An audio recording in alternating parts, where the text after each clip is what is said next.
시사본부. 네, 안녕하십니까. 최영일의 시사본부 시작하겠습니다. 저는 최영일 평론가 휴가로 오늘 대신 진행을 맡은 양재열 변호사입니다. 자, 대선까지 22일 남은 오늘 대선 공식 선거운동이 시작됐죠. 이제는 확성기 유세 그리고 후보를 홍보하는 현수막도 걸릴 텐데요. 첫 공식 선거운동 시작일에 이재명 후보는 부산과 대구 그리고 서울 강남, 윤석열 후보는 서울, 대전, 대구, 부산, 안철수 후보도 대구를 시작으로 유세를 펼치고요. 심상정 후보는 오늘과 내일 호남 지역을 찾는다고 합니다. 이외에도 국회의원 재보궐선거에 출마한 후보들까지 지역 민심 모으기 위해 초반 유세전을 달립니다. 자, 잘 보시고 어떤 후보에게 한 표를 거닐지 신중한 결정해봐야겠죠. 오늘도 시사본부 출발합니다. 네, 1부에서는 오늘의 핵심 뉴스를 한입에 정리해드린 한입뉴스 코너 기다리고 있고요. 2부 10분 인터뷰에서는 대선 판세를 분석해 주실 봉도사 정봉주 전 의원과 이야기 나눠보겠습니다. 이어서 최평과 불사조 기자단 그리고 IT본부도 준비되어 있습니다. 자, 한입에 쏙 들어가는 뉴스와 찰떡궁합인 디저트송 신청도 기다리고 있는데요. 오늘 뉴스에 올리는 노래 있으면 문자 샵 9730으로 자유롭게 보내주시기 바랍니다. 오늘의 디저트송으로 선정되신 분께는 커피 쿠폰 보내드리고 있으니까 많은 참여 부탁드립니다. 짧은 문자 50원, 긴 문자 100원입니다. 최영일의 시사본부 한입뉴스. 네, 오늘의 핵심 뉴스 한입에 정리해 드립니다. 한입뉴스 시간 시작해 보겠습니다. 박정호 오마이뉴스 기자 그리고 오창석 사평론가 모셨습니다. 어서 오세요. 반갑습니다. 네, 자, 공식 선거 운동이 시작했습니다. 잠깐 제가 앞에서 얘기를 꺼내긴 했습니다만 여야 후보 첫 일정부터 한번 살펴볼까요? 네, 지금 민주당 이재명 후보 대구에 있어요. 네. 그러니까 오늘 0시부터 부산항에서 첫 일정을 시작을 했고, 그다음에 오늘 9시쯤에 부산 부전역 앞에서 지지호소 연설을 했습니다. 이 자리에서 민주주의를 강조를 했고, 특히 윤석열 후보의 검찰 개혁, 그러니까 네. 사법 서비스 개혁 방안에 대해서 비판하면서 민주공화국의 얘기를 했고, 또 홍준표 국민의힘 의원이나 박정희 전 대통령 정책까지 다 쓸 수 있다. 그러니까 통합 정부론을 강조를 했어요. 여기서 파란색 운동화도 선물을 받아서 이거 신고 그야말로 펄쩍펄쩍 뛰는 모습도 볼 수가 있었고, 네. 그리고 이 시민들을 향해서 그 지역에 있던 시민들을 향해서 김대중 대통령 이 마음에 맺히고 힘든 게 있고 지금 이 상황이 마음에 안 들면 담벼락에 대고 고함이라도 치라, 이 얘기를 한 것을 언급하면서 여러분들은 스마트폰이 있지 않냐. 네. 그걸 강조하며 스마트폰을 통해서 지지를 좀 독려해달라, 이런 얘기도 했습니다. 그래서 이재명 후보 같은 경우는 부산 출발해서 지금 대구에 있고 이어서 대전 그리고 서울까지 이제 올라오는 이른바 경부선 상행선 유세 일정을 오늘 잡았는데요. 네. 특히 오늘 오후 6시쯤에는 서울 강남 고속터미널에서 각 위원장, 그러니까 송영길, 이낙연 그리고 정세균, 추미애 위원장이 함께하는 집중 유세, 합동 유세를 예정해 놓고 있습니다. 네. 그 윤석열 국민의힘 후보 같은 경우는 오늘 이 서울 국립현충원을 참배했고요. 그래서 서울 성계광장에서 오늘 출정식을 가지는 모습을 보였습니다. 그러니까 정권 교체를 강조하면서 힘을 모아달라, 이런 얘기를 들을 수가 있었고요. 또 정책을 배달하겠다라는 생각의 퍼포먼스, 그러니까 정책을 배달을 시키는 그런 퍼포먼스도 있었어요. 그래서 배달원들이 나와서 정책을 가지고 출발하는 모습까지 볼 수가 있었고요. 또 지지자들이 와서 윤석열 연호하는 모습과 태극기를 흔들면서 지지를 하는 모습, 이렇게 볼 수가 있었고, 윤석열 후보는 이겁니다. 서울에서 출발해서 대전, 대구, 부산. 거꾸로 가네요? 거꾸로입니다. 경부선 하행선으로 가고 있는데 지금 대전에서 지지를 호소하고 있는 상황이고요. 이런 이 상행선과 하행선 엇갈리는 상황에서 이런 것들을 유권자들이 어떻게 판단할지 이것도 좀 봐야 될 것 같고, 국민의당의 안철수 후보 같은 경우는 어제 오늘 대구 경북을 방문해서 이른바 이제 보수 표심이 좀 뭉쳐 있는 그 지지 기반인 대구 경북에서 지지를 호소하고 있는데요. 오늘 같은 경우는 이 박정희 전 대통령 생가를 찾고 또 구미역 중앙시장에서 유세까지 했습니다. 이어서 지금 김천에 있는 걸로 지금 파악이 되고 있는데요.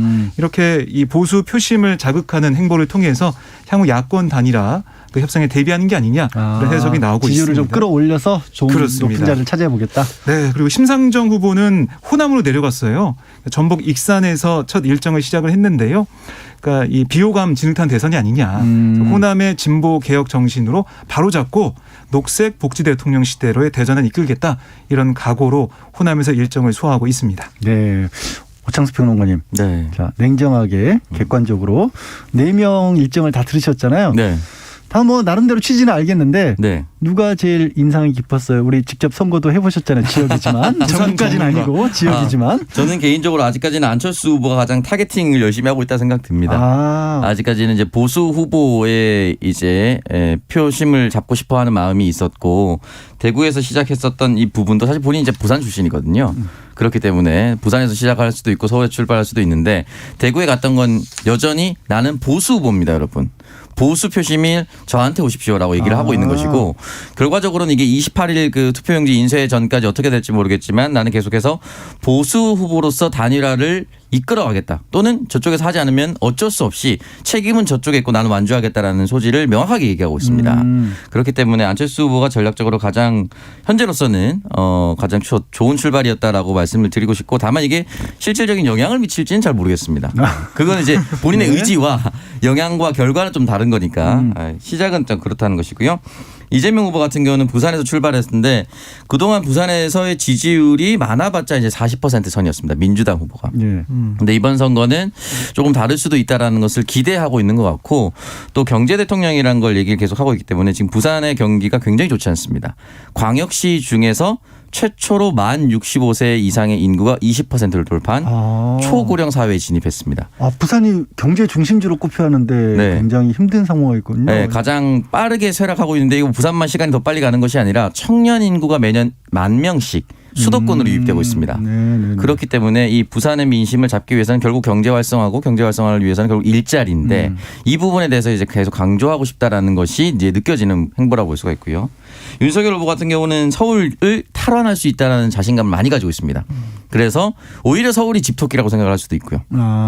네, 그래서 서울을 출발해서 이제 내려가고 있는 것이고 심상정 후보는 이제 이재명 후보가 민주당 후보이긴 하나 아직까지 호남의 완벽한 지지를 얻지 못하고 있다라고 생각을 했는지 이제 전북으로 갔다라고 볼 수가 있고 서로가 이제 가장 원하는 가장 많이 얻고자 하는 표심부터 출발했다라고 볼 수가 있습니다. 네, 알겠습니다. 사실 오창수 변호가 지난번에 TV 토론 보고 나서도 안철수 후보를 칭찬했던 걸로 기억을 하는데 혹시 그쪽 계열은 아닌 거죠? 근데 KBS 공영방송이기 때문에 공정하게 방송을 해주셔야 되는데 네. 특별히 이 말씀을 제가 강조드린 이유가 네. 다음 질문이 네. 윤석열 안철수 단일화 논의를 해야 되는데 또 오창수 변호가 또 안철수 후보의 얘기를 강조할까 봐 미리 제가 경고를 드렸습니다. 네. 공정하게 하고 계신 거 맞죠? 아, 그럼요. 네, 단일화 얘기도 잠깐 해주시죠. 네, 지금 이 안철수 후보가 후보 등록을 한 다음에 던진 단일화 제안 여기에 대해서 이 야권에서는 여러 가지 얘기가 나오고 있습니다. 그러니까 안철수 후보 같은 경우는 아니 서울시장 보궐선거할 때 했던 전례가 있으니까 그대로 하자. 네. 시간도 얼마 안 걸린다. 뭐 싸우고 말 것도 없다라고 얘기하고 있지만 국민의힘에서는 계속 나오는 얘기가 아니 지금 금메달 딴 선수랑 동메달 딴 선수랑 같이 이렇게 경선으로 할 수가 있는 게 있냐. 사실상 양보를 압박에서 하고 있는 상황이에요. 예. 윤석열 후보도 이게 좀 단일화 경선 방식은 좀 아쉽다라는 얘기를 했기 때문에요. 국민의힘 기조는 아직 경선은 안 된다 이런 얘기를 하고 있고요. 특히 역선택 관련해서 이재명 후보 지지자들이 역선택에서 안철수 후보한테 표를 줄 수가 있다. 이거 좀 염려하고 있는 게 국민의 입장이고 안철수 후보 입장은 무슨 소리냐. 가상 양자 대결하면 안철수 후보가 오히려 이재명 후보를 더 많이 이긴다. 역선택은 우리가 걱정해야 된다. 이런 얘기를 하고 있어서 룰을 가지고 티격태격하고 있다라고 볼 수가 있겠고요. 물론 이준석 대표는 오늘도 계속해서 안철수 후보는 이 중간에 더 이상 가지 않고 중간에 그만둘 거다 이런 얘기를 계속 하고 있는데요. 국민의힘에서는 어떻게든 안철수 후보의 완주 가능성 이건 떨어뜨리면서 양보를 통한 야권 지지층 흡수 야권 단일화 이걸 좀 생각하는 것 같아요. 근데 어제 제가 좀 인상 깊었던 안철수 후보의 일정 중에 대구 동성로 방문이 있었거든요. 거기서 한 중년 남성이 안철수 후보한테 다가와서 아니 이번에 철수하실 거죠? 철수할 거 아니에요? 막 이렇게 물어봤다는 거예요. 대놓고 안철수 후보가 대놓고 물어본 거에서 답변을 안철수합니다. 안철수합니다. 자신의 이름을 그려서 철수하지 않는다 이런 얘기를 했고 오늘도 아니 윤석열 후보가 빨리 단일화에 대한 자신의 제안에 대해서 대답을 해라. 대통령 후보가 물어봤으니까 대통령 후보가 직접 대답해야 된다라고 또 압박을 하고 있습니다. 네, 우찬수 평론가님. 네. 재밌었어요? 좀 전에 안철수? 안철수 후보 그런 농담 자주 합니다. 아, 그래요? 네, 예전에 학교 다닐 때 국민학교 때는 그때 이제 국민학교였으니까 공부를 못 해가지고 성적표 받으면은 이름의 숫자 말고는 수가 없었다. 뭐 이런 식의 농담을 예전부터 굉장히 자주 했습니다. 네. 약간은 썰렁할 수도 있는데 그런 개그를 굉장히 많이 했었고. 굳이 재미없다고 여쭤봤는데 또 소개를 하고 있어요. 역시 안철수 못 팬들은 아니. 자, 그러면 부산 출신. 예. 이 윤석열 안철수 두 캠프의 기싸움 당분간은 시간이 갈 것 같은데 사실 안철수 후보 측에서 날짜를 잡아서 16일까지 대답해달라고 했잖아요. 2, 3일 네. 얘기해서. 며칠 못 갈까요? 어떻게 될 것 같아요? 16일은 무조건 넘길 겁니다. 넘긴다고? 왜냐면은 이게 쉽지 않은 게 결국은 이제 지지율 싸움인데 지금 발표되는 수치를 보면 안철수 후보 없어도 다자구도로 윤석열 후보가 이기는 결과들이 많이 나오고 있어요. 그렇다면은 국민의힘에서 이런 모험을 할 필요가 없습니다. 그렇기 때문에 이 부분에 대해서는 결과적으로 윤석열 후보의 지지율과 이재명 후보의 지지율이 어느 정도 격차를 유지하느냐 이 부분에 가장 큰 포인트를 둘 수가 있을 것 같고 16일이 지금 고작 내일이거든요. 그렇죠. 내일까지 지지율이 확 변동할 수는 없고 오늘 조사에서 내일 달라지려고 한다면 오늘 엄청난 실수를 하거나 이재명 후보가 엄청난 포인트를 얻어야 되는데 하루 만에 그런 일이 발생하기 정말 쉽진 않습니다. 네, 그렇기 때문에 아마 내일을 넘기는 거는 당연해 보이긴 한데 그렇다면 다음 주 한 일주일 동안 추이를 봤을 때 어느 정도 지지율의 변동이 있을 것인가 또는 가만히 있는데 결국은 이제 국민들은 내가 던진 표가 사표가 되기를 원치 않습니다. 내가 안철수 후보를 지지하더라도 정권 교체를 더 원한다고 하면은 안철수 후보에 대한 지지를 처리하고 윤석열 후보로 넘어갈 수도 있고요. 내가 양당 후보가 다 싫어서 안철수 후보를 지지하고 있었는데 그래도 윤석열 후보는 아니다 싶으면 또 이재명 후보로 넘어갈 수도 있고요. 그게 일주일 사이에 이 지지율이 뚜렷하게 나올 거라고 저는 생각이 듭니다. 그 지지율을 봤을 때 오차 범위 내 접전이다. 한 표 한 표가 아쉬운 상황이다라고 생각을 한다면 윤석열 후보와 국민의힘 캠프에서도 전격적인 것을 흔히 말하는 빅딜을 성사시킬 수도 있겠지만 지금처럼 윤석열 후보가 다자구도로도 이길 수 있다는 자신감을 가지고 있으면 굳이 이 모험을 할 필요는 없을 것이다. 왜냐하면 예전에 유시민 전 장관이 경기도지사 출마를 했었습니다. 네. 그때는 야당이었거든요. 민주당 후보가 김진표 후보였습니다. 더 큰 정당이었어요. 네. 야사권 단일화를 했는데 유시민 후보가 이겼습니다. 그러니까 가끔은 정치판에서 거의 없지만 큰 정당의 후보도 작은 정당의 인지도가 높은 후보한테 질 수도 있어요. 그렇죠. 그거야. 네. 그럴 수 있죠. 당연히. 지금은 안철수 후보와 이제 윤석열 후보가 단일화를 해서 누구를 선택하시겠습니까? 라고 물어본다면 현재로서는 누가 이길지 예상하기 좀 어려운 상황입니다. 전체 그러니까 국민 여론이랑 당내 여론이 좀 많이 다르기 때문에 그럴 수 있겠죠. 네. 그리고 양자 구도를 어떤 여론조사에서는 몇 번씩 발표한 적이 있었거든요. 윤석열 후보로 단일화됐을 때 이재명 후보와의 지지율, 안철수 후보로 단일화됐을 때의 이재명 후보와의 지지율을 했을 때 안철수 후보와의 지지율도 나쁘지 않았습니다. 그렇기 때문에 국민의힘은 이 부분에 대해서 끝까지 경계를 할 수밖에 없는 상황이지만 지지율에 쫓긴다면 빅딜을 할 수밖에 없지 않을까라는 생각이 들어서 이거는 저는 아마 내일은 불가능해 보이고 시간적으로 다음 주 정도는 돼야 어느 정도 윤곽이 뚜렷하게 나올 거라고 봅니다. 사실 뭐 다른 사람들 예측하는 거랑 거의 비슷한 얘기를 좀 해주셨어요. 자 이재명 후보에서 죄송합니다. 자 이것도 짧게 한번 짚어보고 넘어가죠. 아니 유승민 지금 전 의원이 잘 안 보이는데. 네.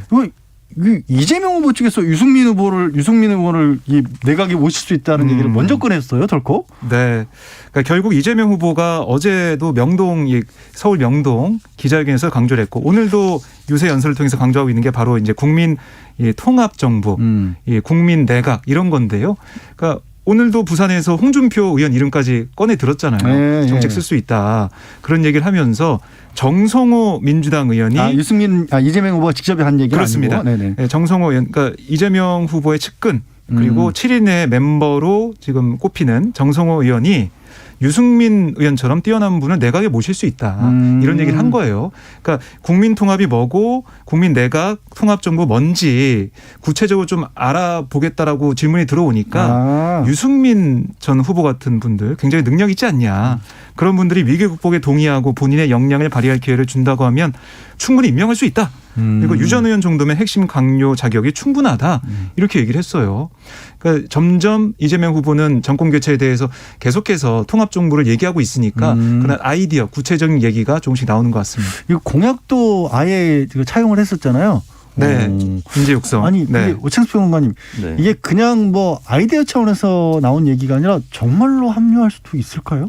그래서 일단 유승민 후보가 그 이제 천안함 장병 관련된 행사를 제외하고 예비 경선 탈락 후에 아무런 행사에도 등장하지 안 보여요, 아예. 네, 아예 연락을 하지 않고 사실은 이제 본인 스스로의 지지율에 많은 충격을 받았다라는 것이 이제 관계자들의 전언입니다. 그러니까 질 수도 있다고 생각을 했으나 이 정도로 크게 질 거라고는 아예 생각을 못했었다라는 것인데 그렇게 해서 이제 칩거하고 은둔 생활을 하는 거는 뭐 이해를 할 수가 있으나 끝까지 안 나올 것인가에 대해서는 좀 지켜봐야 될 텐데 제가 생각하기로는 그래도 3월 초에는 나오지 않을까 또는 TV 연설을 이제 지지 연설을 하지 않습니까? 네. TV 지지 연설을 굉장히 10명이 추려지면 굉장히 굵직굵직한 사람들로 선택을 하는데 그 정도는 등장할 수 있지 않을까 저는 생각을 하고 있었지만 정성호 의원이 이렇게 내뱉었다라는 것은 어느 정도 노력을 하고 있는 것처럼 보이지 않을까. 왜냐하면 이렇게 만약에 아무런 노력을 하지 않고 그냥 정성호 의원이 개인으로 던졌다 하면 이거는 일을 그르치는 거예요. 오히려. 예의가 없지 비춰줬으니까 반론이 나올 수가 있으니까. 네, 반론이. 근데 유승민 후보 난 그럴 생각 없다. 다른 정당을 도울 수 없다 하면 이거 던진 게 그냥 혼자만 바보 되는 거거든요. 그러게요. 그렇기 때문에 사전 조율이 어느 정도 있었는지는 잘 모르겠지만 일단은 하나는 민주당이 정말 급하구나. 일단은 민주당의 상황이 굉장히 급하다는 것 하나. 두 번째 사전 조율이 어느 정도 되어 있을까가 좀 궁금하긴 한데 만약에 유승민 후보가 정말로 전격적으로 내가 경선을 같이 해본 바 윤석열 후보에게 나라를 절대 맡길 수 없다라고 지지를 한다면 이 굉장한 파급력이 생길 수는 있죠. 그렇기 때문에 지금 민주당과 이재명 캠프의 움직임이 비슷비슷합니다. 중도 보수, 합리적 보수를 연이어 만나면서 김종인, 이상돈, 윤여준 그리고 유승민까지 언급을 하면서 김동연 아직까지 카드가 살아있고요. 이 정도까지 연대가 만약에 이루어지거나 아니면은 뭐 느슨한 연대나 지지 선언까지 나올 수 있다면은 충분한 파급력을 가지고 있고 이런 전략을 지금 짜고 있는 것처럼 보입니다. 네. 사실 어제 그러니까 이재명 후보 명동에서 네. 연설을 하면서 통합정부 구상을 발표했죠. 네. 그러면서 이제 개헌 얘기도 꺼냈고요. 그렇죠. 심지어 이제 이재명 당선이 되더라도 이재명 정부라는 표현도 안 쓰겠다 이렇게까지 얘기를 했어요. 이게 중도층 특히 이제 보수까지 뭐 넓혀본다라면 어느 정도 효과가 있을까요, 목소리가? 그러니까 지금 보면은 원래 이제 이명박 정부, 박근혜 정부, 문재인 정부가 다 불렀고, 근데 이 이름이 안 들어간 대통령 이름이 안 들어간 정부를 생각해보면 참여정부가 있거든요. 예. 그때도 새로운 이 정부, 그러니까 개혁을 강조하면서 국민들에게 다가가는 국민이 참여할 수 있는 그런 정부를 만들겠다는 취지였어요.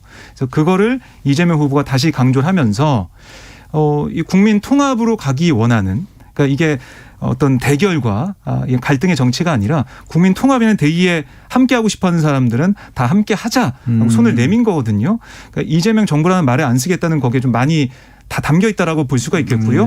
그 대통령 이 중임제 4년 중임제 개헌까지 얘기를 하면서 내 임기도 줄일 수 있다라고 얘기한 것은 내 기득권도 내려놓겠다 이렇게 얘기하고 있기 때문에 이게 민주당에서 통합정부를 계속 얘기하면서 강조하고 있는 것들이 아마 제가 볼 때는 안철수 후보를 포함해서 뭐 유승민 전 의원도 그렇고 다른 그러니까 지금 윤석열 후보 캠프에 결합하지 않고 좀 중추적인 역할을 안 하고 있는 그런 정치인들한테는 좀 소구력이 있을 거다. 왜냐하면 그런 정치인들과 정치적 구력이 있는 분들께서는 우리나라의 미래에 대해서도 고민하실 거란 말이죠. 네. 그래서 윤석열, 이재명, 윤석열 여러 가지 비교를 했을 때 과연 어느 정치인의 어느 후보의 손을 잡는 게 나을까 이런 판단을 통해서 통합정부에 좀 더 끌려가지 않을까 이런 분석도 나오고 있습니다. 결국 누군가가 직접적으로 이렇게 함께해 주는 모습이 있어야 유권자들은 저게 진짜인 것보다는 생각을 하겠네요. 네, 결국은 이재명 후보가 더 많은 걸 내줘야만 누군가와 함께 할 수가 있을 겁니다. 예, 알겠습니다.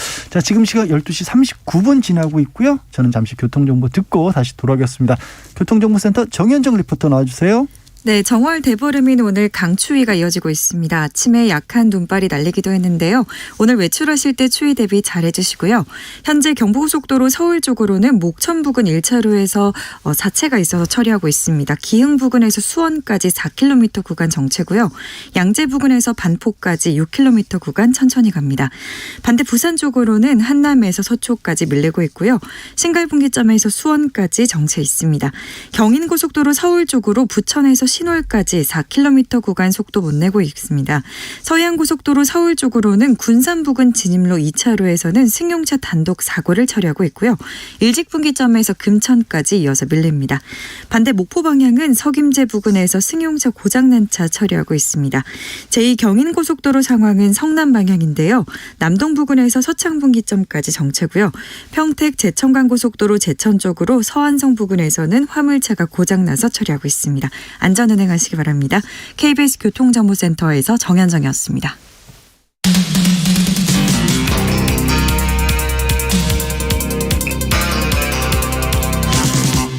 최영일의 시사본부. 네, 최영일의 시사본부 한입뉴스 함께하고 계시고요. 오늘은 최영일 평론가 휴가로 대리인 제가 양지열 변호사가 진행하고 있습니다. 자, 파랑새님이 저 반갑다고 해주셨고요. 파랑새님 비롯해서 4039, 0054, 1161님 등 정말 많은 분들이 반가워주고 계십니다. 고맙습니다. 자, 다음 얘기로요. 자, 이번 선거 막바지로 치닫고 있는데 후보자들 배우자가 안 보이고 있습니다. 그 와중에 윤석열 후보의 배우자 김건희 씨는 문화예술 분야에서의 공개활동을 검토하고 있다라는 얘기가 들렸어요. 네. 이게 이제 국민일보 보도인데요. 어제 김건희 씨가 극동방송 이사장인 김장한 목사를 비공개로 만났어요. 만난 다음에 그 현장에서 국민일보 기자가 김건희 씨한테 여러 가지 물어본 겁니다. 예. 그러니까 제일 좀 궁금한 부분이 윤석열 후보 지원 유세에 나설 거냐, 어떻게 도와줄 거냐, 공개 행보 여부잖아요. 거기에 대해서 김건희 씨 뭐라고 했냐면 천천히 문화예술 종교 분야에서 공개 행보를 시작하라는 조언이 많아서 선거 지원 여부를 검토하고 있다. 이렇게 얘기를 했습니다. 예. 그러니까 이걸 뭐 상의해 보겠다 아니면은 고민하고 있다 이게 아니라 구체적으로 어떤 분야에서 어떻게 할 건지 얘기를 했기 때문에 김건희 씨가 이제 공식선거 운동이 시작됐기 때문에 어떤 식으로든 전면에 좀 등장할 가능성이 있다라는 생각이 드는 상황이고요. 물론 아무것도 결정된 건 없다라고는 얘기했지만 또 남편 그러니까 윤 후보와 상의해 보겠다고도 했지만 좀 나설 수밖에 없는 나설 의지가 있다라고 해석이 될 수도 있겠습니다. 그래서 김건희 씨가 계속 이렇게 김장한 목사 만남이 이번이 뭐 4번째라고도 하고 계속해서 종교계 활동, 종교계 인사들 만나고 여러 가지 메시지 좀 듣고 있다고 해요. 기도도 같이 하고 공부도 성경 공부도 같이 하고 이렇게 하고 있다고 하고 이 부분을 보면 윤석열 후보도 이번에 천주교 인사들과 좀 만났고 그리고 이제 기독교계 인사들과 만나고 있기 때문에 이른바 무속 논란을 계속 부식시키는 상대적으로 그런 차원의 행보를 좀 이어가고 있고 그 상황에서 김건희 씨가 공개 행보 언급까지 한 상황으로 보입니다. 오 평론가님 이게 이렇게 이미 뉴스가 나온 거 그러니까 목사님 만나서 기도하고 있다는 것 자체만으로도 살짝 등판일 수도 있을 것 같긴 한데 네. 정말 본격적으로 나서면 도움이 될까요? 어느 정도 모르겠습니다. 이번 선거 어떻게 흘러갈지 모르겠지만 집토끼를 지키는 게 가장 먼저다라고 생각이 든다면 그러니까 다자구도가 굳혀진다면 저는 그냥 공개 행보할 것 같습니다. 지금까지 김건희 씨와 관련된 의혹이나 논란들이 수차례 불거졌지만 흔히 말하는 이제 결정적 한방이라든지 윤석열 후보를 휘청이게 만든 건 사실 없었어요. 그러니까 윤석열 후보 스스로 뭐 다리 올리거나 이런 것들로 휘청인 적이 있지만 적어도 김건희 씨 의혹 때문에 윤석열 후보 지지율이 크게 흔들렸다라는 것은 터지기 전에는 보도가 되기 전에는 있었지만 보도가 된 이후에는 사실 큰 영향을 미쳤다 보기는 어렵거든요. 영향을 미친 거는 민주당 지지자들한테 영향을 미쳤지만 중도나 뭐 집토끼들한테 큰 영향을 미쳤다고 보기는 어렵기 때문에 이 부분에 대해서 아마 지지율 추이를 보면서 결정을 할 것 같은데 지금으로서는 이제 김건희 씨와 관련된 것이 도이치 모터스 주가 조작 사건 같은 경우인데 KBS에서 어제 추가 보도도 있었잖아요. 네, 추가 보도를 했지만 큰 이슈가 여전히 되고 있지 않다 생각보다 KBS에서 보도했음에도 불구하고 기차 칸에 다리 2개 쭉 뻗은 것이 훨씬 더 크게 회자가 되지 않습니까? 않습니까? 그게 쉽잖아요. 그러니까 규모에 비해서 네. 사건의 중대성에 비해서 훨씬 더 직관적인 것들이 많이 국민들한테 다가가고 있는 이 실정이니 그런 상황이라고 판단을 내린다면 공개 행보를 할 것 같은데 저는 아마 이 상태로 그냥 쭉 갈 수도 있을 것 같아요. 그러니까 공개 행보를 굳이 않지 않더라도 잠깐 기도하고 있습니다. 뭐 조용히 봉사활동하고 왔습니다. 문화예술계 나도 뭐 코바나 콘텐츠를 운영하면서 전시회 업계가 너무 어렵다는 거 알고 있습니다. 코로나 운영자금 뭐 지원하겠습니다 정도? 또 얘기를 듣고 왔습니다 정도. 그러니까 완벽하게 윤석열 후보와 손잡고 부부 유세를 하지 않더라도 조용조용하게 필요한 부분을 가서 잠깐 다녀왔습니다 정도의 메시지야 모습을 낼 수 있다. 오늘도 사실은 이제 차량으로 이동하면서 그 운전석에 있는 건 잠깐 공개가 됐었거든요. 네. 뭐 그 정도 선에서 공개될 수는 있지 않을까라는 생각도 듭니다. 나 여기 멀쩡하게 잘 있고 네. 돕고 있어 이렇게 비춰지는 것만으로도 네. 사실상 어느 정도 효과를 볼 수 있다라는 얘기네요. 살짝 어떻게 보면 어정쩡한 위치를 지금 예상을 한 거고 우리 기자님 보시기에는 어떠세요? 나올까요? 아니면 나오는 게 득이 될까요? 저는 이제 막판 결집을 위해서는 나올 거라고 생각을 해요. 지금 윤석열 후보의 행보를 쭉 보면 이게 중도층에 대한 뭐 구애라기보다는 자신이 지지해주는 특히 정권 교체를 바라는 지지층에다가 좀 소구하는 그런 면이 있거든요. 그런 면에서 김건희 씨 같은 문제도 물론 여러 가지 의혹이 불거져 있지만 그것보다 김건희 씨가 좀 나서서 공개 행보를 좀 보여주는 것. 그동안 안 나오다가 공개 행보를 하면 더 국민들의 좀 주목을 받을 수밖에 없거든요. 네. 그러면 사실 우리가 이제 녹취록 보도를 통해서 봤던 그런 목소리에 아니면 그런 태도에 그런 행보가 아닐 거잖아요. 그러니까 봉사를 하고 낮은 자세로 공개 행보를 좀 보여줄 거기 때문에 그것도 아마 사진 몇 장, 비디오 몇 클립 이렇게만 나올 수가 있단 말이죠. 그걸 봤을 때 야권 지지층에서는 김건희 씨 문제가 있다고 많이 민주당이나 언론에서 지적을 했는데 보니까 괜찮네. 이 대통령 부인으로서 역할 잘하고 있네. 이런 생각 가질 수도 있단 말이죠. 그런 것을 노려서 최대한 효과적으로 등장시킬 수 있을 때 이렇게 좀 등장을 하지 않을까 예상을 합니다. 깜짝 등장도 가능하다. 그렇습니다. 자, 좀 이재명 후보 배우자 얘기도 해보죠. 김혜경 씨도 재등판 예열 중이다라는 식의 보도가 있었어요. 이건 또 무슨 얘기입니까? 지금 뭐 과잉 의전 논란이 불거진 다음에 사과를 했죠. 네. 사과한 다음에 지금 비공개 행보를 통해서 뭐 이 지역 순회나 봉사활동을 통해서 조용하게 행보를 하지 않을까라는 예측은 있었는데, 근데 문제는 뭐냐면 이 이른바 과잉 의전 또 법인카드 유용 의혹이 계속 보도가 되고 있단 말이죠. 예. 그러니까 김건희 씨 논란과 다르게 이거는 제보자 그 A 씨가 계속해서 제보한 그런 내용들이 조금씩 나오고 있어요. 또 언론에서도 매번 그걸 또 다뤄주고 있고요. 그런 면에서 민주당이 좀 고심이 있는 것 같습니다. 어느 시점에 등장을 하는 게 행보를 시작했다고 말하는 게 좋을까? 그 시점은 어떻게 할지 좀 조율 중인 것 같고요. 김건희 씨 이 사례를 보면 이거는 좀 세게 바람이 불어서 잠잠해지고 있다면은 이거는 세게 바람이 분 거라기보다는 바람이 좀 계속 불고 있는 거 아니냐, 안 멈추고 있는 거 아니냐, 그래서 그 시점을 좀 판단한 것 같습니다. 네. 혹시 오창표 평론가도 더 하고 싶은 말씀이? 오히려 지금 김건희 씨보다 김혜경 씨가 이제 공개 행보하는 게 조금 더 어려워진 상황이긴 합니다. 말씀드렸다시피 직관적인 부분이 도이치모터스 주가 조작 사건은 600억대 규모인데 네. 투자 사기 사건으로 김혜경 씨 의전 같은 경우는 11만 원 소고기 뭐 카드 이런 게 되게 직관적입니다. 우리한테 있을 수 있을 것 같고 액수는 훨씬 작지만 또 네. 느낌상으로는 생활 속에서 가깝게 느껴지는 그런 네, 그것 때문에 아마 이제 계속해서 또 국민의힘에서 무슨 뭐 방지센터 이런 걸 만들어 놨기 때문에 계속해서 얘기할 가능성이 있지만 그래도 3월 초에는 저는 모든 김혜경 씨, 김건희 씨 모두 다 결국은 어느 정도는 행보를 좀 하지 않을까. 나올 수밖에 없다. 네, 그런 상황이 될 것 같습니다. 네, 알겠습니다. 자, 지난 그 주말 동안에 그 윤석열 후보 구두발 사진이 굉장히 큰 논란을 일으켰잖아요. 근데 이제 국민의힘에서는 이재명 후보가 식당에서 실내죠. 식당에서 이 담배 피우는 또 사진을 찾아내서 공개를 했어요. 그러니까 민주당에서는 이건 법 위반 아니다라고 이렇게 또 해명 내지는 반박을 옛날 사진이라면서 하고 있는데 이 소식도 좀 전해주시죠. 네, 이제 국민의힘 이 황교안 대변인이 SNS에 올린 그 사진을 이제 그게 이제 회자가 되고 있는 건데요. 흡연한 사진이죠. 그러니까 이재명 후보가 지난 2014년쯤 음식점 실내에서 흡연한 사진을 공유하면서 해당 식당의 면적이 100제곱미터 이상의 곳이라면 이건 뭐 불법 행위다 이렇게 주장을 했고요. 이재명 후보를 겨냥해서 이렇게 법을 경시하는 후보에게 대한민국의 미래를 맡길 수 있겠는가라는 얘기를 했어요. 이것도 김웅 국민의힘 의원도 이것도 다시 사진을 공유하면서 계속해서 국민의힘 쪽에서는 사진을 조금 퍼뜨리고 있다. 계속 퍼나르고 있다라고 볼 수가 있겠는데요.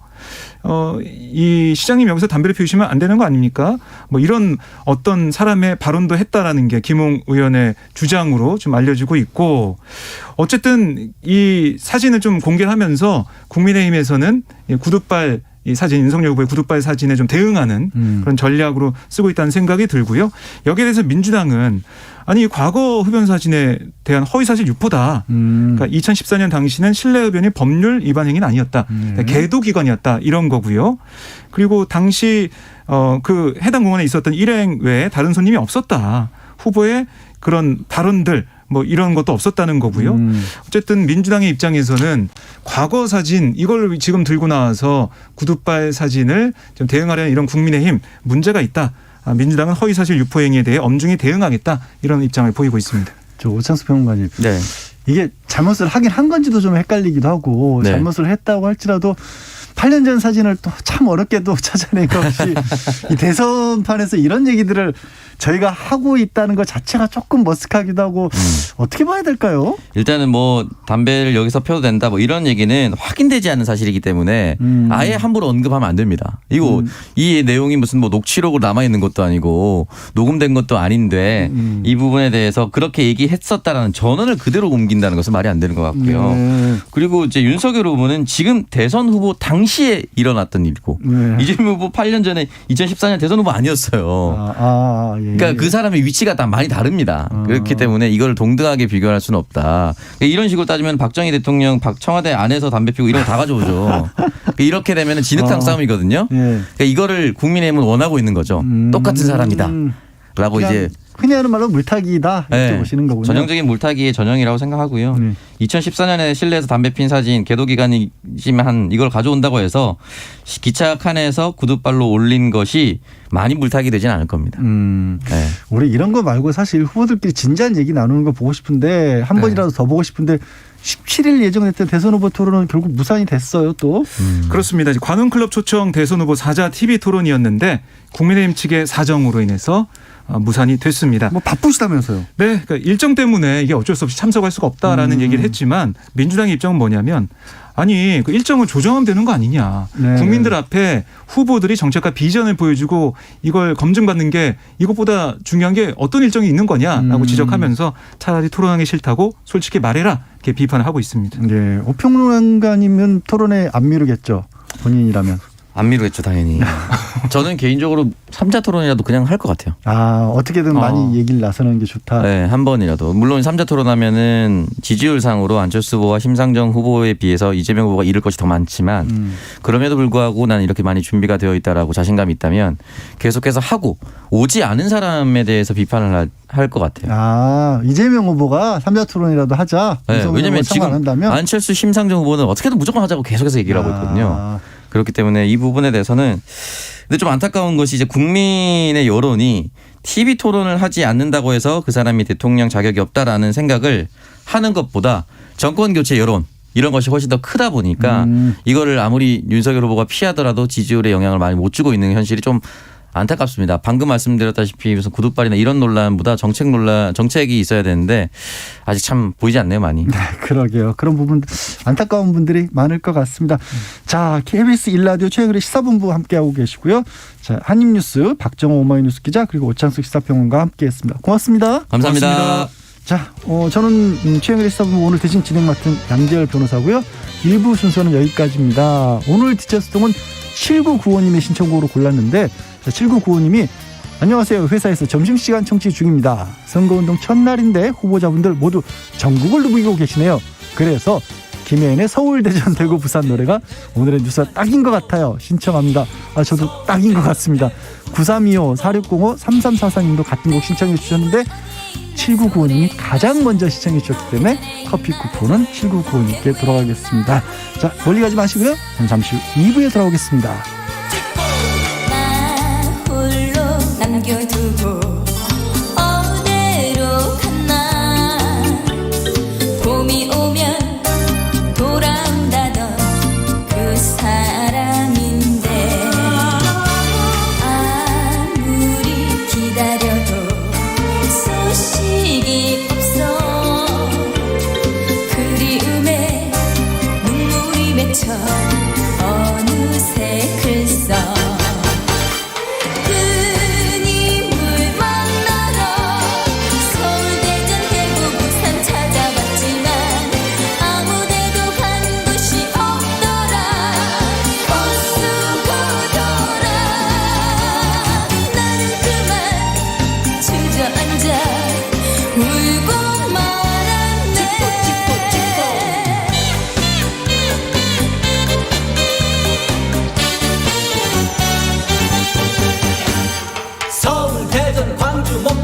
고 서울 대전 광주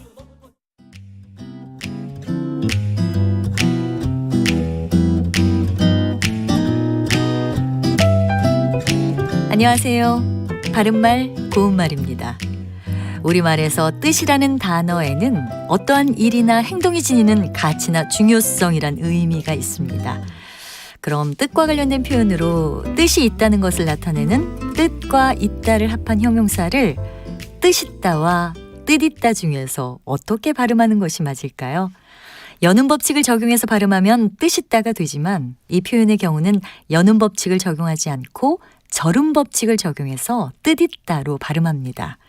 절음 법칙이란 합성어나 단어 사이에서 앞에 받침이 그 다음에 있는 모음에 이어져 소리가 날 때 받침이 그 모음의 연음이 돼서 제음가로 소리나지 않고 일정하게 바뀐 다른 소리로 발음되는 법칙입니다.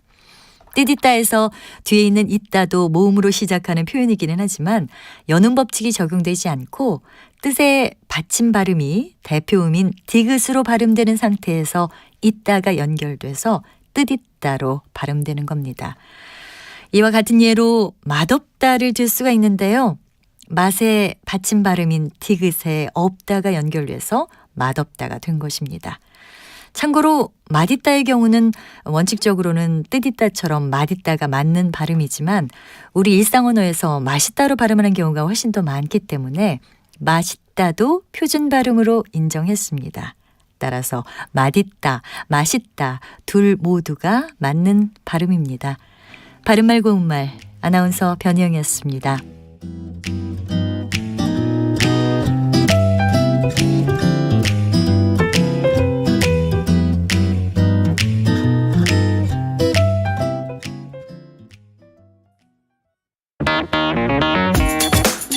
시선은 뜨겁다.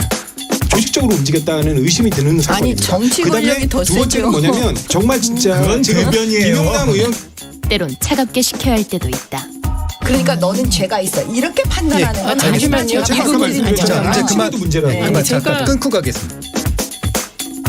시사는 시원하다.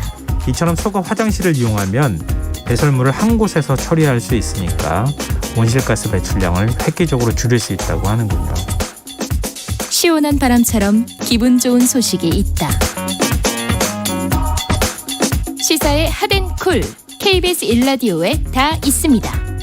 평일 저녁 7시 20분 정준희 교수의 KBS 열린 토론, 평일 밤 10시 5분 김성환의 시사야. 많은 청취 바랍니다.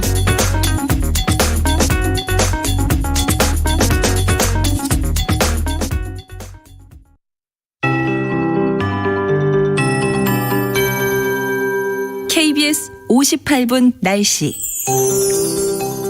오늘 오후 9시경 중부 내륙과 일부 경북 내륙에 한파특보가 발표되겠습니다. 내일은 수도권과 강원 내륙 산지, 충북, 경북에, 모레는 내일보다 많은 지역에서 영하 10도 이하의 아침 기온을 보이겠고요. 강원 내륙 산지와 경기 북부는 아침 최저 기온이 영하 15도 이하로 매우 춥겠습니다. 강풍으로 인해서 체감온도는 더욱 낮겠습니다. 건강관리에 유의하셔야겠습니다. 오늘 흐린 뒤에 맑아지겠고 내일은 맑은 날씨 되겠습니다. 충청, 호남, 제주는 내일까지 날이 흐리겠습니다. 오늘 밤부터 내일 새벽 사이에 해기차로 인해서 제주 산지에는 최대 10cm 안팎의 많은 눈이 쌓이겠고 호남 지역도 역시 2에서 7cm, 호남 제주 나머지 지역과 충청 지역도 1에서 5cm의 눈이 내리겠습니다. 낮에는 소강 상태를 좀 보이다가 밤에 눈이 다시 강해진다는 거 참고하시고요. 눈으로 인한 피해 없도록 교통 안전에 유의하셔야겠습니다. 오늘 낮 기온 서울 영하 1도, 대전, 전주 1도 등으로 예상되고 내일 아침 기온은 서울 영하 11도 등 전국 영하 14도에서 영하 1도, 낮 최고 기온은 서울 영하 3도 등 영하 5도에서 영상 3도 분포로 매우 춥겠습니다. 해상의 파도도 모레까지 강하고 바람도 매우 강하게 불겠습니다. 지금 서울의 기온은 영하 4.9도입니다. 강혜종입니다.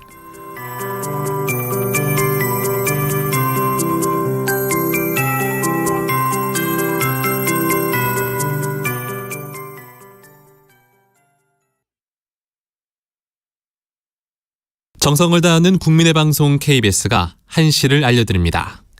AM 711kHz, FM 97.3MHz, KBS 1라디오입니다. HLKA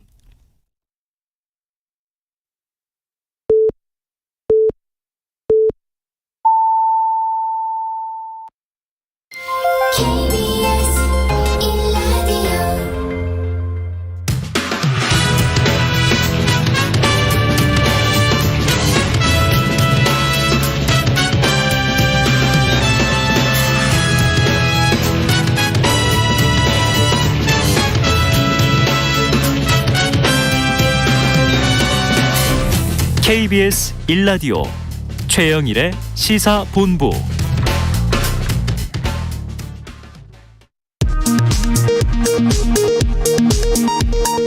이 시각 라디오 정보센터 뉴스입니다. 정부가 이번 주 금요일인 18일 사회적 거리두기 조정안 발표를 계획하고 있다고 밝혔습니다. 정부는 사회적 거리두기 조치를 완화할 움직임을 보이면서도 방역 패스는 좀 더 유지할 필요성이 있다는 입장입니다.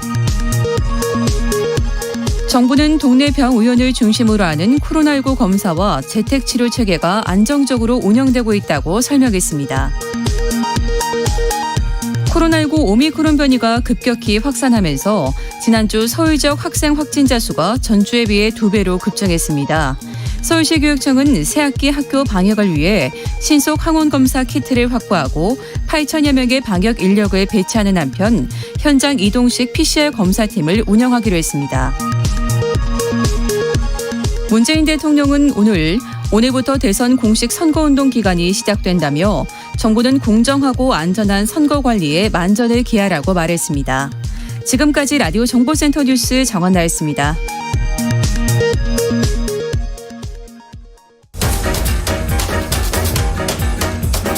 최영일의 시사본부 10분 인터뷰. 네, 최영일의 시사본부 2부 시작하겠습니다. 어딘가에서 휴가를 보내고 있는 최영일 평론가 대신 오늘 양지열 변호사 제가 대신 진행을 하고 있습니다. 자, 화제 이슈 짚어보는 10분 인터뷰 시간인데요. 오늘부터 대선 공식 선거운동이 시작됐습니다. 대선 변수가 될 쟁점들 여전히 남아있죠. 자, 정치 봉도사 정봉주 더불어민주당 정치개혁특별위원회 공동위원장 스튜디오에 나와 계신데요. 그 모습을 벌써 보고 3221님이 헉 시사본부의 봉도사님이라니 너무 반갑습니다. 오늘 대선 완벽 분석 잘 부탁드려요. 아주 팬클럽까지 결집해 있다고 하는데요. 자, 완벽하게 분석해 주실 수 있죠? 안녕하세요, 위원장님. 예, 안녕하세요. 정봉주입니다. 네. 자, 공식 선거운동이 시작됐는데 예. 우리 청취자분들 그런 생각하실 것 같아요. 아니, 뭐 달라질 게 있어? 여태까지 계속 선거운동 해왔는데 전략이나 방식이 새로워지긴 합니까? 공식 선거운동 들어가면? 공식 선거운동 들어가게 되면은 이제 지금까지 그 해왔던 거에서 예. 마지막으로 표를 어디에서 좀 더 올리고 본인의 강점을 좀 강조할 수 있을까 이런 이제 전략을 본격적으로 세우는데 이번에 특징을 보면 양 후보 좀 도드라지는 특징들 그 변화는 보여요. 네. 그러니까 이재명 후보 같은 경우는 이제 소확행, 명확행을 중심으로 해서 좀 마이크로 타겟팅을 했었죠. 작은 공약들을 그래서 한 7, 80개 정도 내놨었고. 예. 윤석열 후보도 뭐 그거를 좀 좀 쫓아오고 그러다가 오늘 화요일인데 일요일서부터 보면 윤석열 후보 특징이 일정을 많이 소화 안 해요.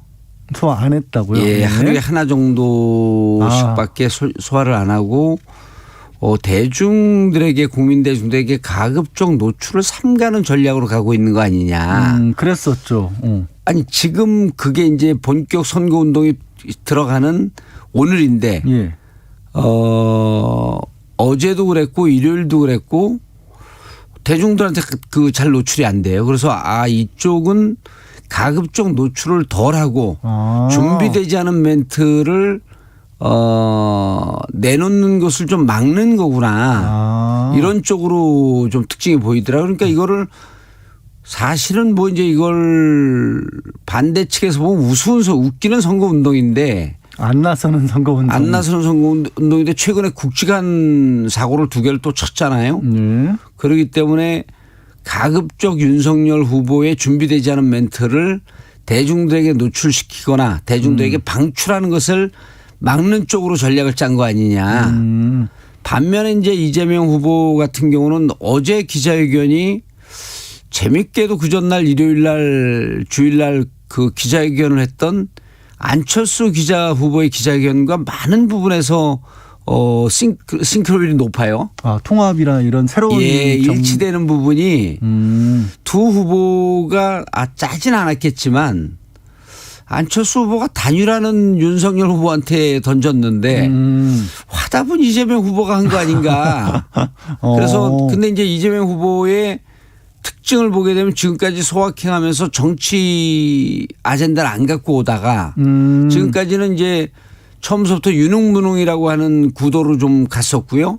그다음 일정 정도 시점이 지난 다음에 위기에 강한 경제 대통령이라고 하는 캐치프레이즈를 들고 나왔단 말이에요. 그래서 유능한 경제 대통령이라고 하는 그 프레임인데 그 구호인데 그것이 실점은 하진 않았지만 득점은 못했다라고 하는 그게 일반의 평가이거든요. 그러다 보니까 좀 더 굵직한. 그래서 이제 어제 이제 전 개인적으로 프레젠트 랭귀지 그러니까 대통령의 랭귀지로서는 어제가 가장 적합했다. 아, 대통령의 언어를 쓰기 시작했다. 예, 어제부터. 그 전에는 뭐 비하하는 건 아니지만 예. 그 성남시와 그 경기도 선거할 때 그런 특징을 잘 보였거든요. 작은 공약으로 많은 대중들에게 그 부처별로 이제 분야별로 이렇게 파고 들어가는 이른바 생활 밀착형 같은 그렇죠. 거죠. 생활 밀착형 경제 정책인데 이제 그게 과거 미국에서 이제 오바마 대통령 때부터 마이크로 타겟팅이라고 해갖고 그 부분에 맞는 전략 정책들을 많이 이렇게 발표를 했거든요. 예. 근데 이제 이재명 후보가 성남시장 시절 경기도지사 시절에 그게 이제 많이 먹혔었단 말이에요. 그래서 이제 그거를 좀 더 확대해갖고 전국 단위 선거였었는데 내부적으로 이제 뭐 그 충돌이 좀 있었을 거예요. 좀 더 굵직한 정치 구도의 선거를 가져가야지 대통령 다음이라고 하는 것이 보이는데 솔직히 뭐 제가 이재명 후보를 지지하는 입장이기 때문에 이런 말씀 드리진 않지만 이번에 비호감 선거라고 하는 얘기를 아니에요? 그렇게도 많이 하잖아요. 하죠. 그런데 윤석열 후보를 보고 대통령의 언어를 쓴다. 저 사람이 대통령이 될 것 같아서 찍겠다라고 하는 비율이 과연 어느 정도 나올지는 뭐 통계는 해보진 않았지만 의심스럽지만 윤석열 후보를 지지하는 사람들 100으로 봤을 때 그분들 중에 10명 중에 6, 7명 60, 70%는 정권 교체라고 하는 화두 때문에 윤석열을 지지한다 이랬거든요. 네네. 그렇다고 한다면 윤석열 집에서 기르고 있는 톨이라는 강아지를 갖다 놔도 아니에요. 네. 정권 교체 심리라고 안다고 한다면 이제 그 전에 뭐 그 빗자루 갖다 놔도 그 찍는다 이런 얘기가 비유가 있었는데 있었죠. 예, 비유가. 그런 비유가 있었는데 저는 뭐 좀 그 극악한 비유를 좀 해야죠. 그 집에 개를 갖다 놔도 찍을 거 아니냐 정권 교체라고 한다면. 예. 그래서 정권 교체 이외의 다른 걸 못 보여줬는데 못 보여줬잖아요. 네. 그러다 보니까 그 윤석열 후보도 대통령 다음을 보여주기는 실패했다. 아직은 두 사람 다 못했다. 예, 근데 이제 이재명 후보는 비로소 대통령의 랭귀지를 쓰기 시작했다. 그리고 알겠습니다. 그것은 이번 선거 경선을 거치고 그 다음에 그 이제 예비 선거를 시작을 하면서 이게 국가 경영과 국민들이 요구하는 게 무엇인지라고 하는 부분에 대한 이해가 좀 깊어진 거 아닌가 더. 아니면 또 전략적으로 요 시점에 또 던지려고 했던 건지도 모를 거고요. 제가요. 첫 번째 질문 하나 드렸는데 딱 그 사이에 7분이 흘렀는데 그래도 흥미진진하게 들었습니다. 역시 봉도사님이신데요. 자, 조금 전에 아직 윤석열 후보는 대통령의 언어로 대통령다움을 못 보여주고 있다라고 분석을 하셨는데 그런 연장선상에서 여쭤볼게요. 현재 지금 대선 정국의 변수로 윤석열 후보의 이른바 적폐수사 발언을 꼽으셨습니다. 이거는 또 민주당에서는 적폐수사가 아니라 정치보복이다 이렇게도 얘기를 하고 있거든요. 이 발언을 왜 그렇게 중요한 변수로 꼽고 계세요? 이 발언이 아마 윤석열 캠프 내에서는 발목을 잡았다 이렇게 평가를 할 거예요. 그리고 이제 그 이어서 그 다음 날에 가짜 뉴스를 양산하는 언론사는 문을 닫을 수도 있다. 윤석열 캠프 쪽에서 나왔죠. 그렇죠.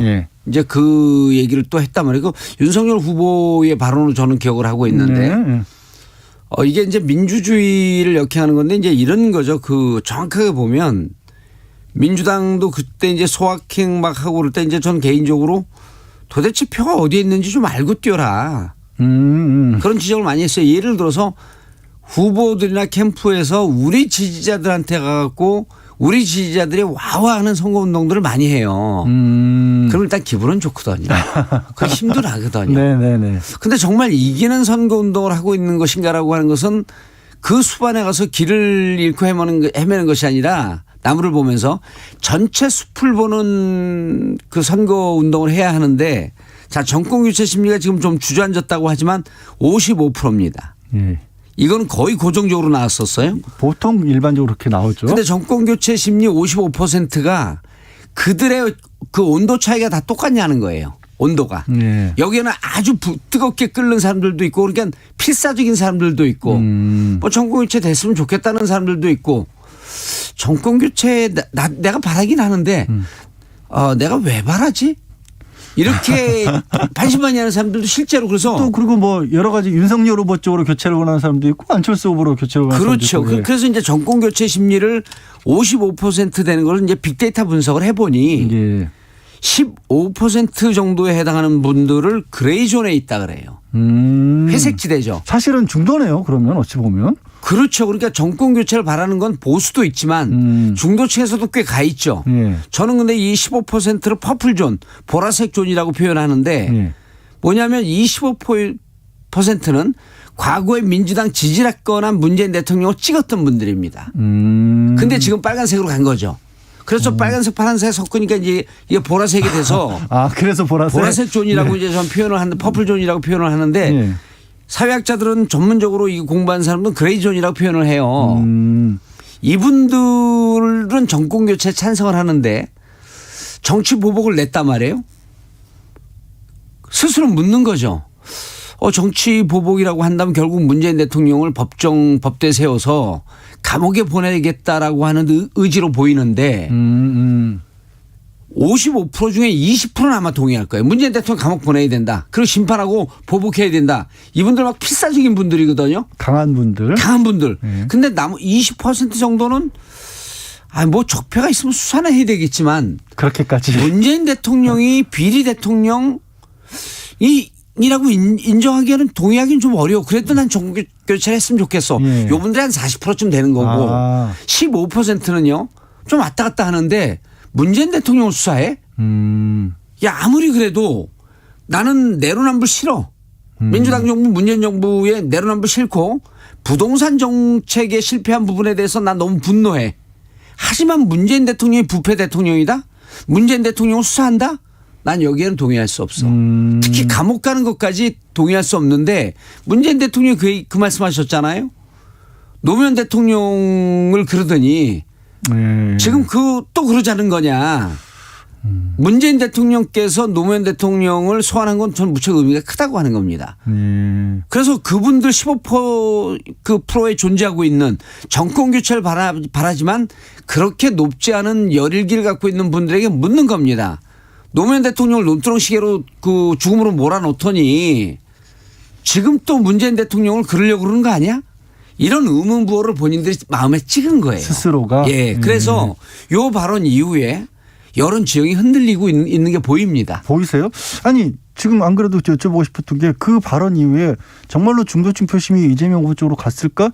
아직 오늘 화요일이지만 뭐 여론조사 같은 데서 보이진 저는 잘 안 보여서. 확 가진 않습니다. 근데 세대별로 분석을 해보면요. 네. 그 2030 여성층에서 일부 문재인 쪽으로 이동하고 있다라고 하는 게 수치가 나오거든요. 네. 그래서 이게 예를 들었고 야 문재인 수사해 그러면 오늘 벼랑나 에이 나 정권 교체 원치 않아. 문재인 대통령 왜 수사해 확 가는 게 아니라 이런 게 이제 누적이 됩니다. 근데 누적이 되는데 이분의 뇌와 생각을 딱 잡고 있었던 게 정권 교체가 주된 심리였었는데 정권 교체 이코로 문재인 감옥 감옥행 와 이건 뭐 하자는 거지? 그런데 안철수 후보가 기가 막힌 그 기자회견을 한 거예요. 일요일 날. 묻지마 정권 교체가 아니다. 그러니까 이분들이 이런 데서 차곡차곡 쌓이는 겁니다. 이런 게. 그게 또 겹쳐지고 하는 내가 거군요. 개인이 자기가 스스로 정권 교체를 바라는 사람이 이렇게 생각하는 거죠. 나 정권 교체를 원했어. 바랬어. 근데 나는 정말 안철수 후보가 얘기했듯이 묻지마 정권 교체를 얘기했던 거 아니야? 내가 왜 분노했지? 내로남불 부동산 정책. 그런데 보니까 내로남불 이재명 후보가 계속 반성하고 사과해. 부동산 정책 실패했다고 하면서 공급 위주로 가겠다고 하는데 모든 정책이 다 바뀌었어. 그렇다고 한다면 이재명으로 가도 이것도 일정 정도 내용상으로 좀 바뀌었으면 내가 원했던 지점이 이 지점은 아닐까? 이렇게 의심을 하게 되는 거죠. 근데 그러면 뭐 이게 참 그런데 알겠습니다. 그런데 거기다가 어제 이재명 후보가 또 그 한 방을 날렸어요. 이재명 정부 쓰지 않겠다.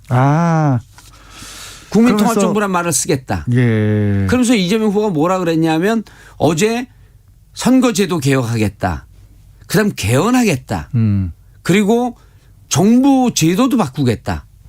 이건 정부를 다 뜯어 고치는 거거든요.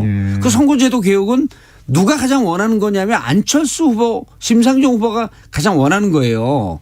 그리고 2016년 국회의원 선거 때 국민들이 다당제를 만들어준 적이 한 번 있거든요. 네. 그래서 앞으로는 저희가 이제 빅데이터로 12월 말에 여론조사를 해봤더니 빅데이터하고 이제 같이 섞어갖고 통합과 화합을 바라는 사람들이 남성들 중에서 한 70%쯤이 나오고요. 여성들은 더 높습니다. 한 80%까지 나와요. 79.5% 이제 우리 데이터에 근거하면 공개하지 않는 건데. 그러면 국민들이 정치가 싸운다는 거에 대해서 염증을 느끼고 환멸을 느끼는 비율이 무척 높아요. 그만 좀 보고 싶다. 그렇죠. 근데 어제 이재명 후보가 그걸 건드린 거예요. 알겠습니다. 지금 이재명 후보가 폭넓게 가는 쪽으로 방향을 잡았다라고 말씀하셔서 예, 그 대통령의 랭귀지를 쓴 거죠, 이제. 네, 다른 방향의 질문을 좀 드려야 될 것 같은데 그 전에요.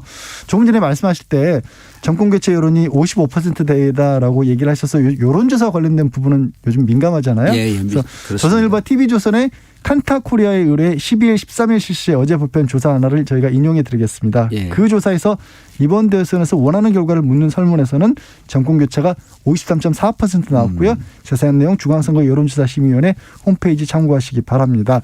그리고요. 좀 전에 이제 봉도사님께서 분석해 주신 내용이 그만 싸우고 통합하는 쪽에 이재명 후보가 마침 딱 꺼내 들었다라고 얘기를 하셨는데 반대로 야권에서는 우리도 단일화하겠다라는 얘기가 나온 겁니다. 그러면 이게 맞붙는 건가요? 어떤 변수가 되는 건가요? 안철수 후보의 어제 단일화 그 일요일 날 단일화 기자회견 한 거는요. 무척 내용이 일단 좋았습니다. 그리고 그런데 단일화하지 말자는 단일화 제안이에요. 방식을 정해놨으니까. 아니 윤석열 후보가 못 받습니다. 그러니까요. 그런데 죄송합니다. 못 받기도 곤란한 게 이게 오세훈 안철수 단일화 했던 그 방식이거든요. 네. 딱 썼던 방식이잖아요. 그럼 당신들이 해서 이긴 방식으로 내가 제안을 하마. 그런데 국민의힘에서 못 받겠다? 그럼 단일화 부분에 있어서는 주도권이 국민의힘이 갖고 있었죠. 너 뭐 지지율이 5% 7%밖에 안 되니 10%도 안 되니 그냥 굽히고 우리한테 들어와라. 이 주장을 하면서 안철수 후보에게 모욕감을 계속 줬던 거거든요. 근데 안철수 후보 그래? 그렇다고 한다면 당신들이 썼던 그 방식대로 적합도 50% 경쟁력 50% 갖고 합시다. 그리고 그 방식도 제가 오세훈에게 졌던 그 방식으로 합시다. 나 불리하지만 이대로 할 거야. 당신들이 이겼잖아요. 하세요.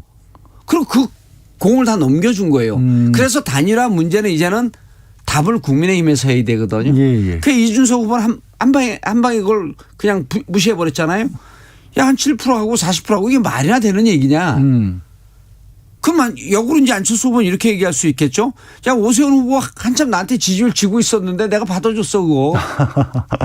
그래서 어쨌든 근데 국민의힘에서는 못하겠다는 뜻으로 그 공식적으로 얘기를 했고 물밑으로 저희가 이른바 이제 그 정보 라인을 갖고 확인해 본 결과 이거 단일화를 실무적으로 아주 양쪽에 윤석열과 안철수를 오가면서 한 라인을 하고 있었던 분이 있는데 있다고 이제 저는 그 우리 뭐 이제 정보원이 그렇게 듣고 있었는데 그렇게 듣고 있었는데 그분을 통해서 보면 단일화하지 않아도 이긴다라고 하는 결론이 국힘 내부에서 나오는 거예요. 그렇다고 한다면 안 하겠다는 거죠. 그리고 안철수 후보는 명분에 있어서 국민의힘에서 빠져나갈 수 없는. 그럼 이걸 못 받으면 단일화 안 되는 겁니다.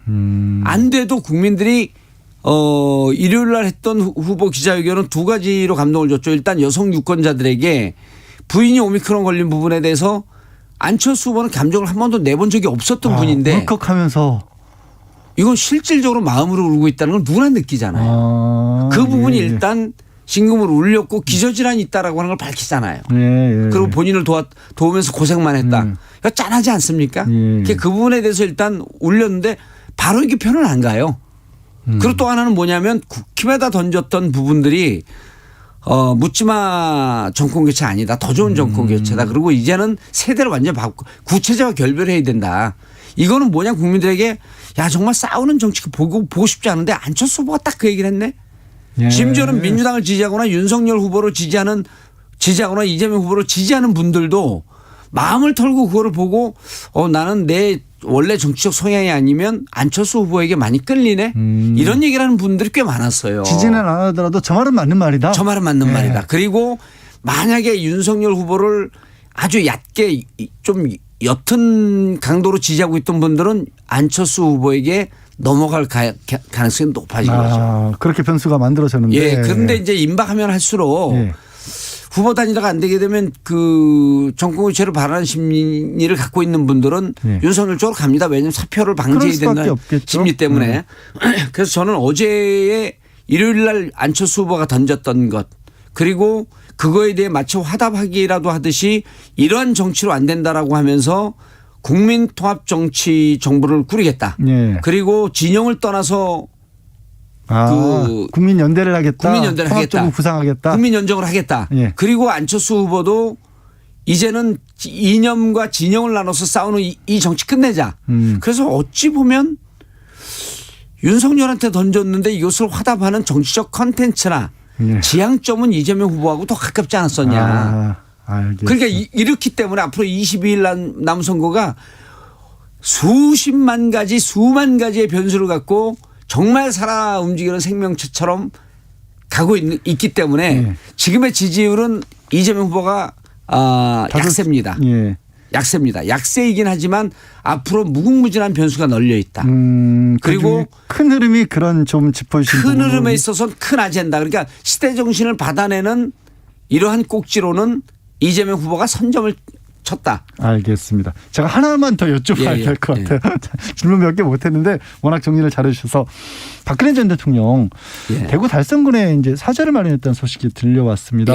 봄이 되면 퇴원해서 그쪽으로도 갈 것 같은데 이 박 전 대통령의 존재도 변수가 될지 요거는 큰 변수다. 큰 변수다까지만 듣겠습니다. 자, 홈 사장님이요. 정봉주님 피부 좋으시네요. 홈 사장님 비롯해서 정봉주 봉도사님 찬양 글자 그대로 찬양 문자가 정말 많이 왔는데 시간을 봉도사님이 허락 안 해주셔서 생략하겠습니다. 오늘 지금까지 정치봉도사 정봉주 더불어민주당 정치개혁특별위원회 공동위원장과 함께했습니다. 고맙습니다. 예, 감사합니다. 최영일의 시사본부는 여러분과 함께합니다. 짧은 문자 50원, 긴 문자 100원이 드는 샵 9730. 라디오 어플 콩과 유튜브는 무료로 참여하실 수 있습니다.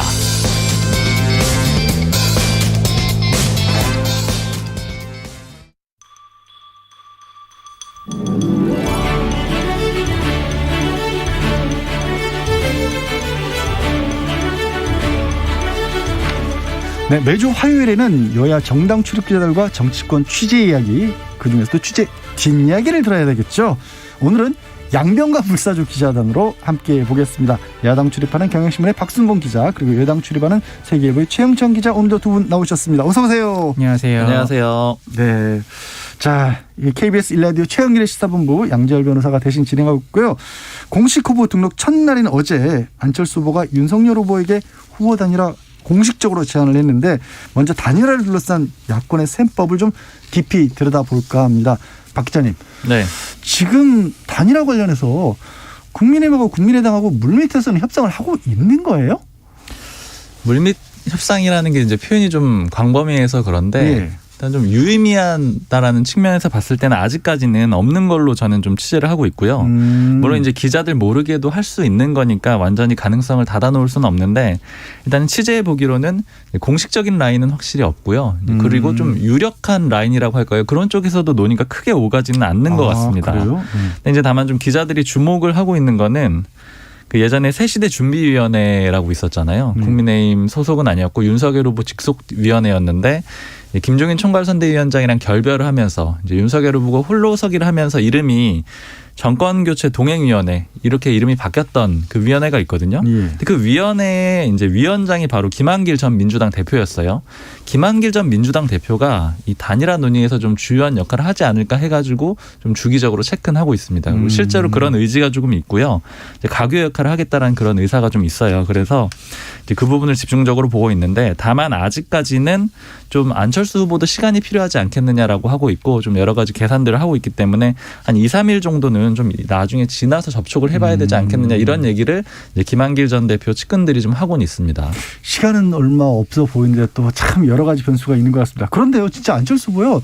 아니 뭐 TV 토론 이럴 때마다 단일화 안 한다 그러다가 갑자기 단일화를 제안해서 이게 도대체 어떻게 된 영문일까? 그러다 보니까 해석이 이거는 역으로 나중에 혹시 일이 잘못되더라도 이제 국민의힘이나 국민의당 입장에서 일이 잘못되더라도 책임을 면하기 위한 것이다. 아니면 이게 자꾸 단일화 프레임을 씌우려고 하니까 거기서 벗어나기 위해서 아예 역공을 한 것이다. 이런 분석들이 나오는데 기자님 보시기엔 어떠세요?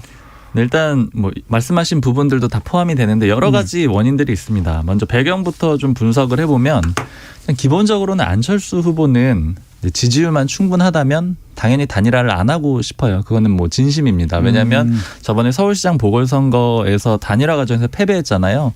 그다음에 국민의당 내부에서는 계속 대선을 좀 준비를 해왔어요. 그런데 그때 취재를 해서 얘기를 들어보면은 나름대로 한 2주 정도 고민을 많이 했는데 국민의당 고위관계자 얘긴데요. 단일화는 하지 않겠다라는 입장을 확실히 좀 결정을 내렸다라는 겁니다. 그래요? 그게 이제 초기의 입장이었던데 다만 이게 이상과 현실의 괴리라고 볼 수가 있는 거죠. 이제 이상적으로는 당연히 완주를 하고 싶고 단일화를 안 하고 싶었던 건데 문제는 현실적으로 지금 지지율이 어느 정도 박스권에 갇혀 있잖아요. 예. 이제 한때는 국민의힘이 내분을 겪으면서 그 지지율이 조금 넘어와서 안철수 후보가 많이 지지율이 상승하기도 했었는데 15%까지 올라왔습니다. 네, 지금은 결국에는 이제 한 자리 숫자로 조금 기결되는 그런 그림이란 말이에요. 그러니까 결국에는 이렇게 되면은 완주를 하기에는 좀 쉽지가 않은 상황이에요. 특히 15%를 넘어야지 선거 비용을 보전받을 수 있다는 측면도 있잖아요. 그러니까 여러 가지 면에서 그리고 좀 유의미한 지지율이 나오지 않고 있기 때문에 결국에는 언젠가는 단일화를 얘기할 수밖에 없는 그런 상황이었다라고 볼 수밖에 없고요. 근데 이제 그렇기 때문에 오히려 더 좀 포인트를 둬서 봐야 되는 게 그럼 왜 지난 13일에 그러니까 그제였죠. 후보 등록 첫날에 단일화를 얘기를 했느냐 이 점을 좀 주목해서 봐야 되는데요.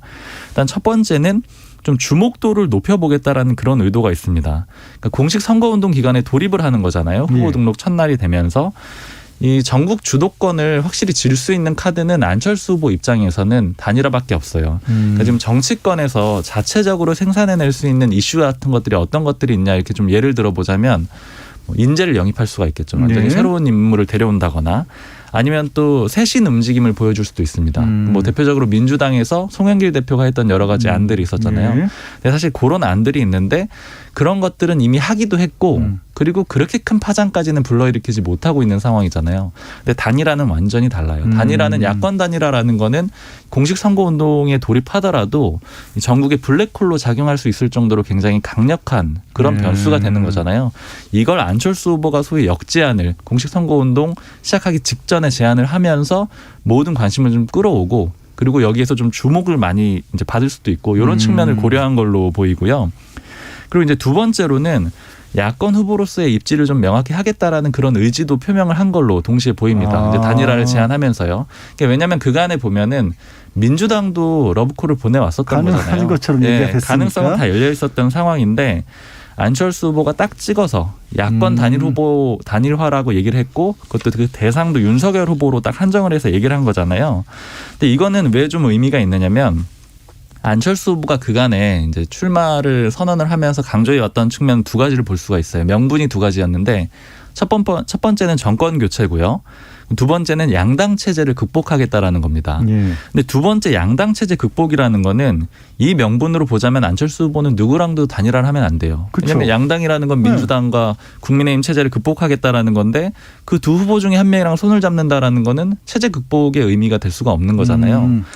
그런데 이제 둘 중에 굳이 하나를 선택해야 된다라면 그럼 민주당과 국민의힘 중에 국민의힘을 선택할 수밖에 없는 거죠. 왜냐하면 정권 교체하고 양당 체제라는 두 개의 명분을 제시했던 와중에 그중에 그래도 하나만 그 하나의 명분만 져버리는 측면은 바로 국민의힘과 손을 잡는 것이고 그게 결국 이제 야당과의 이제 손을 잡는 그리고 자신은 야권 후보다라는 점을 좀 강조하는 그런 그림을 볼 수가 있고요. 그래서 이제 13일부터 15일까지 행보 쭉 보면은 계속 이제 TK 지역 가면서 박정희 전 대통령 마케팅도 하고 있고요. 그런 것들을 좀 강조하고 있습니다. 네, 최 기자님. 그러면 이재명 안철수 연대는 확실히 물 건너갔다고 봐야 할까요? 뭐 민주당은 아직 희망의 끈을 놓진 않고 있긴 한데 이제 그걸 사실 띄웠던 어쨌든 결과적으로 선택은 안철수 후보가 지금 야권 쪽에다가 한 것이고 그렇기 때문에 일단 기다릴 수밖에 없는 입장이고요. 근데 지금 그동안 그러면 민주당이 해왔던 게 물론 진짜로 연대를 하고 싶은 논의도 있지만은 사실은 내심 그 야권이 제대로 단일화하지 못하도록 좀 약간 재를 뿌리는 성격이 없지 견제구? 않았던 것 같아요. 그렇죠. 예. 견제구인데 어쨌든 그런데 지금 어쨌든 민주당에서는 그래도 저쪽 단일화 안 될 거다. 이런 식으로 계속 뭐 방송에 나와서도 하고 실제로도 얘기도 많이 하거든요.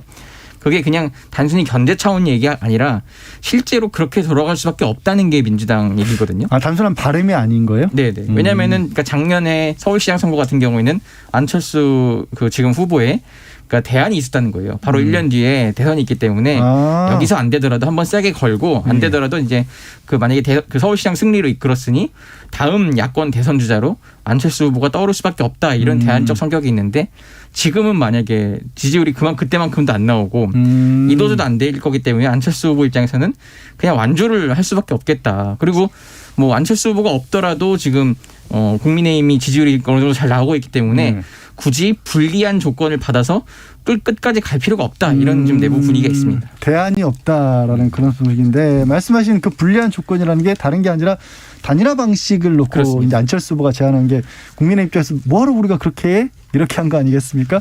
자, 마침 김재원 최고위원이 오늘 아침 라디오에서 여론조사 방식으로는 불가능하다 이렇게 말했는데요. 그 말은 직접 들어보시죠. 1위 윤석열, 2위 이재명, 3위 안철수.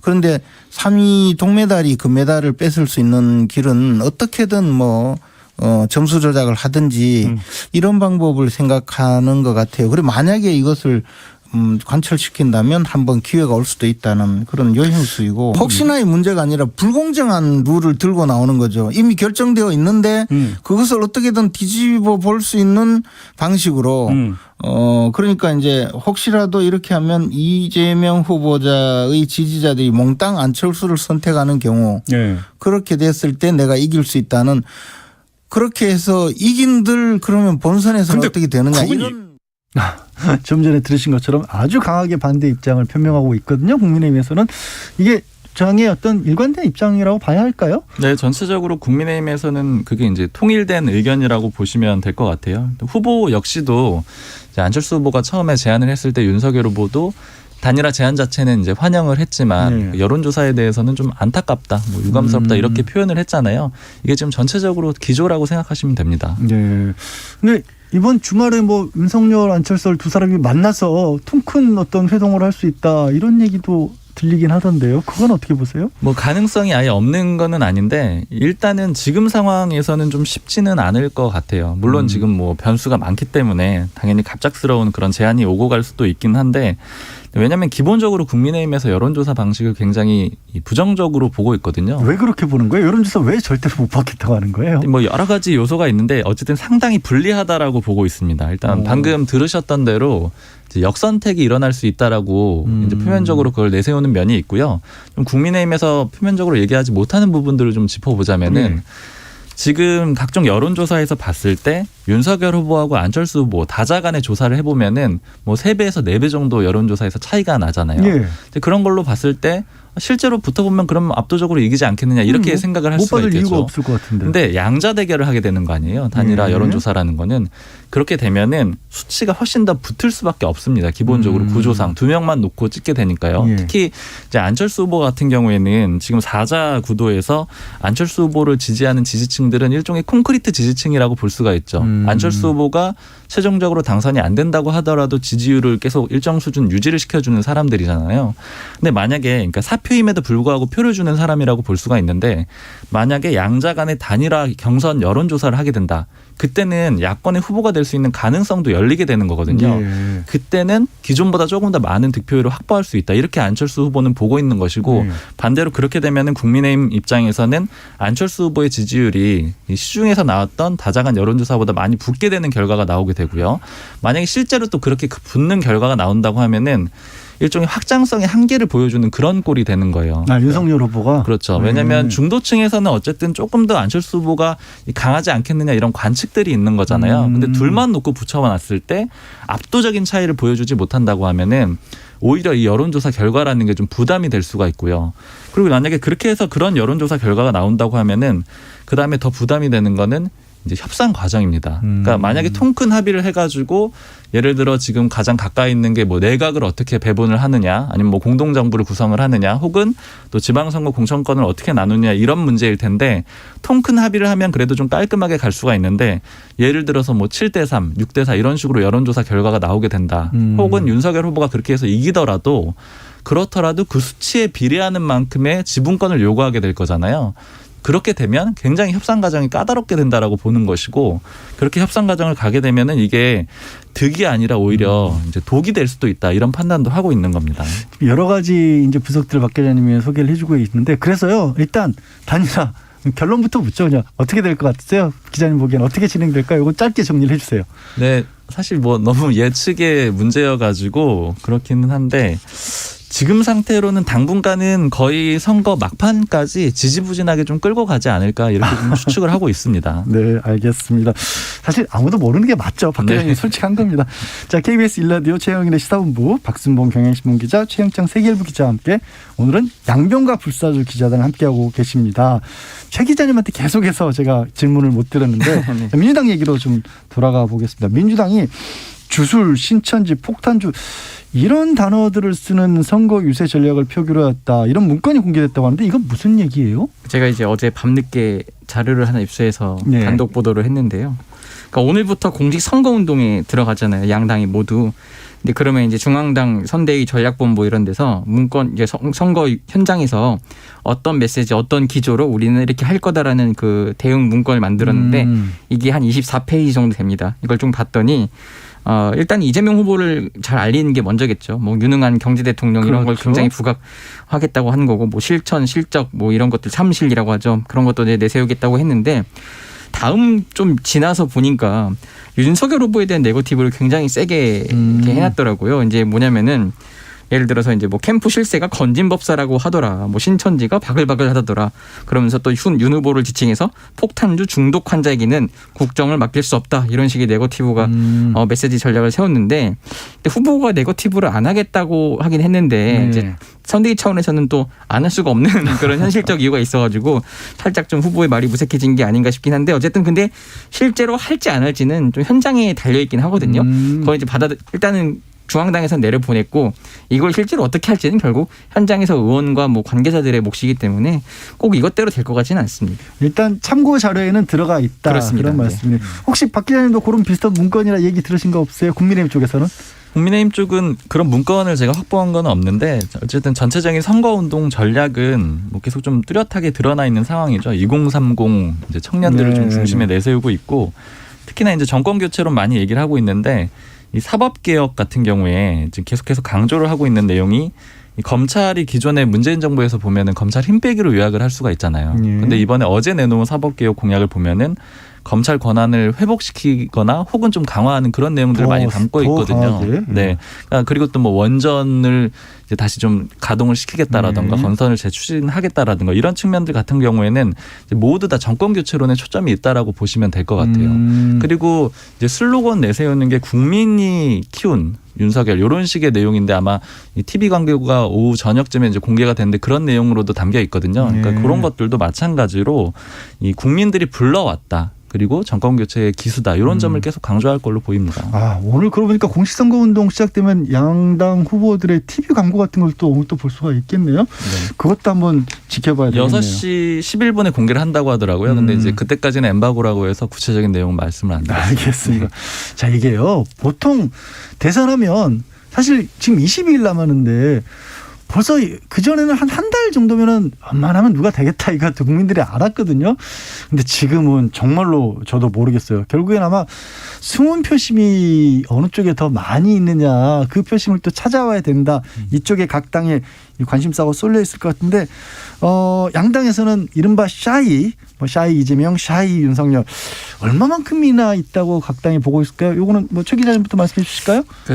샤이 이재명이라는 표현이 좀 잘 어울릴지 모르겠는데 분명히 있다고 보고 있더라고요. 그러니까 제 개인적인 생각도 있는 것 같은데 어제 이제 만난 선대위 고위 관계자도 있다고 이렇게 판단을 하고 있고요.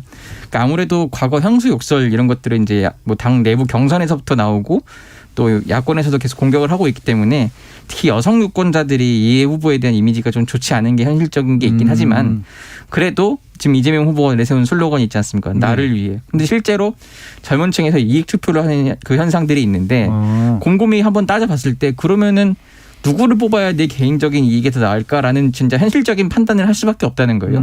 그럴 때 있어서 이제 이재명 후보로 좀 마음이 기울 수도 있는데, 근데 문제는 그 과거 이제 여성들에 대한 그 혐오 발언이 있었던 것 때문에 좀 쉽사리 내가 겉으로는 이재명 후보를 지지한다고 쉽게 얘기할 수는 없고, 그리고 남들한테도 쉽게 권유할 수는 없는 그런 점이 있다고 하고, 그리고 또 어제 만난 분이 그 호남을 갔다 왔는데 의외로 호남에서도 그 약간 샤이 이재명 뭐 그런 게 좀 그 눈 있다고 해요. 그렇기 때문에 그분도 이제 어쨌든 이낙연 지금 전 대표가 총괄 선대위원장으로 왔잖아요. 예. 오늘도 지금 광주에서부터 지금 출발을 해가지고 선거 운동을 하고 있거든요.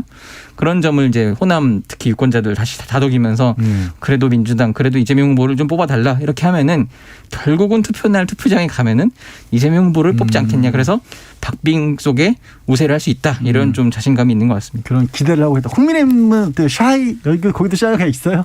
그러니까 사실 이 샤이 모모 예전에 이제 샤이 보수란 단어에서 시작이 됐던 거잖아요. 제가 2017년 대선 때 취재할 때는 이게 굉장히 화두였습니다. 샤이 보수가 있느냐 없느냐 기자들도 항상 물어보고 그리고 이제 당 관계자들도 그거에 대해서 여러 가지 의견을 내고 그랬었는데 이번에 취재하면서는 제가 샤이 보수 내지는 뭐 샤이 윤석열 이런 표현을 한 번도 들어본 적이 없거든요. 그러게요. 예. 그러니까 그 얘기는 뭐냐면은 샤이 모모 이런 표현은 상황이 안 좋을 때 나온 얘기예요. 그러니까 그만큼 지금 지지율이 좋지 않을 때 어떤 좀 예상치 못한 곳에서 다른 새로운 지지율 확보가 가능하겠느냐 이런 좀 기대를 가지고 하는 얘기들이거든요. 그러니까 그만큼 국민의힘에서는 지금 상황을 좀 낙관적으로 보고 있습니다.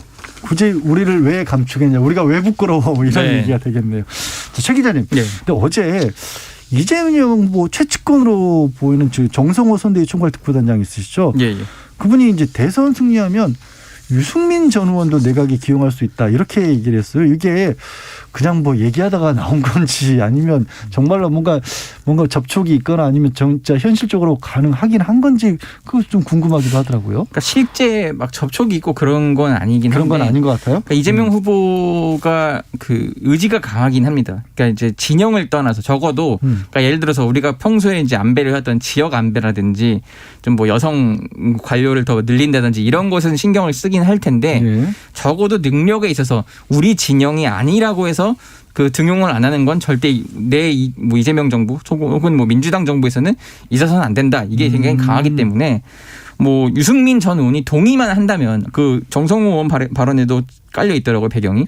동의만 한다면 같이 할 수 있다. 이러는데 근데 쉽게 사실 그 국민의힘 쪽에서 동의를 할 수 있을지 그건 좀 모르겠긴 한데 어쨌든 뭐 그러면 이재명 후보가 만약 대통령이 되면은 그 정도로 노력을 뭐 하겠다는 의지를 전체 통합을 위해서 보여준 거죠. 지금 자꾸 국민의힘은 뭐 갈라치기를 하거나 뭐 세대 분열을 약간 조장하는 선거운동 방식이 있는데 그걸 더 의식해서인지 이재명 후보나 민주당은 계속 통합 메시지를 내고 있더라고요. 네, 지금 근데 최 기자님 마저 여쭤볼게요.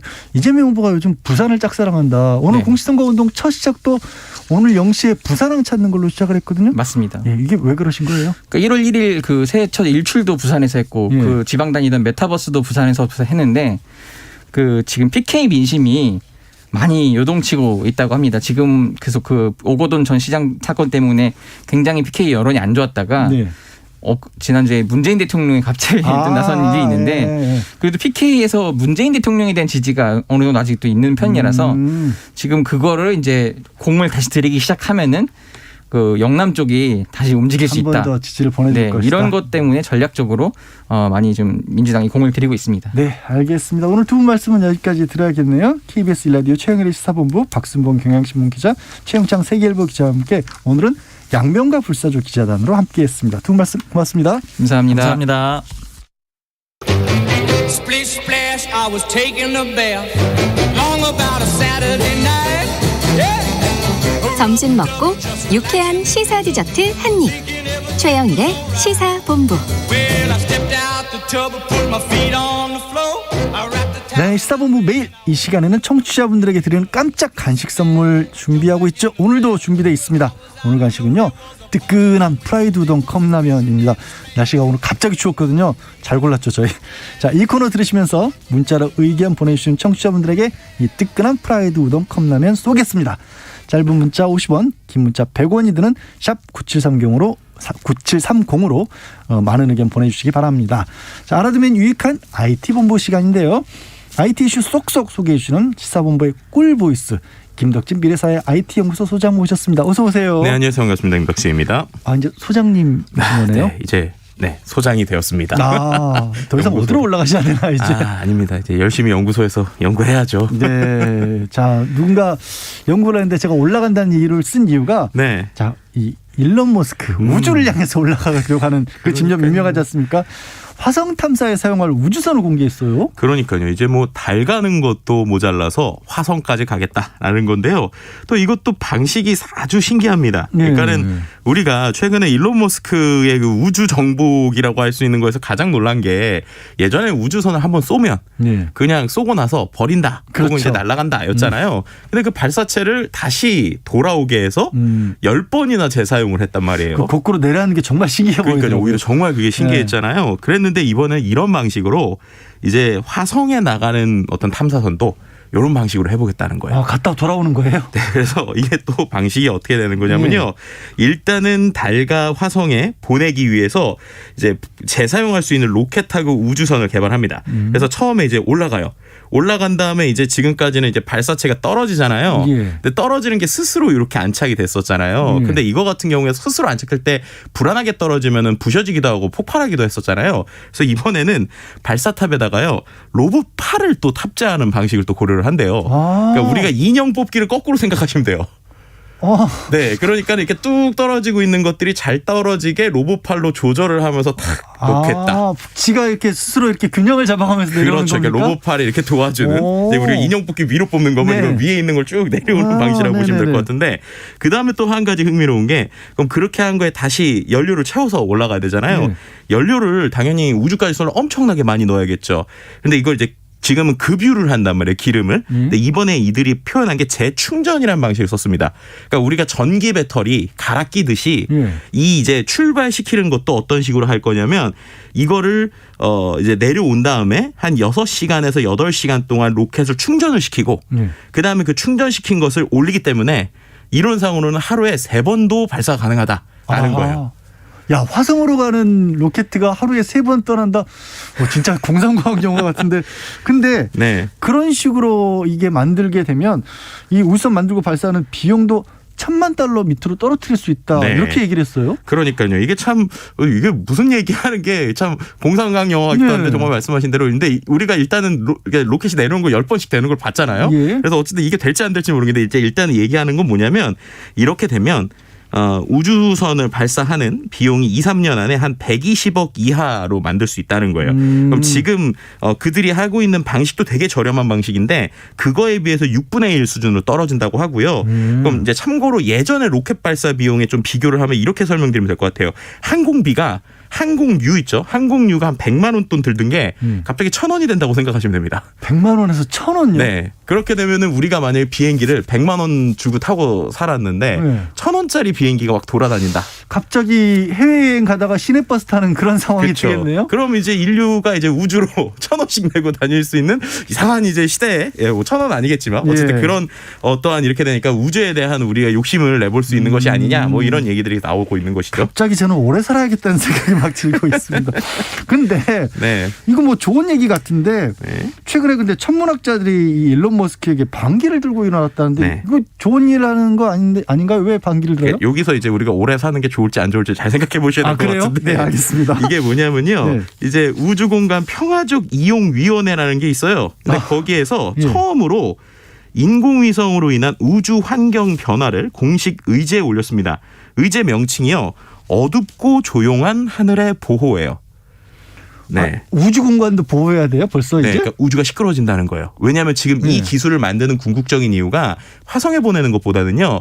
지구 주변에 인공위성을 여러 개를 띄우겠다라는 겁니다. 근데 이게 뭐냐면 최근에 우리가 통신을 5G 얘기를 하잖아요. 근데 6G라고 그 다음 세대 이야기를 하는데 6G부터는 인공위성, 그러니까는 저궤도로 도는 인공위성을 통해서 인터넷을 하는 방식이에요. 그러니까 이렇게 되면은 전 세계에 위성이 많을수록 당연히 좋겠죠.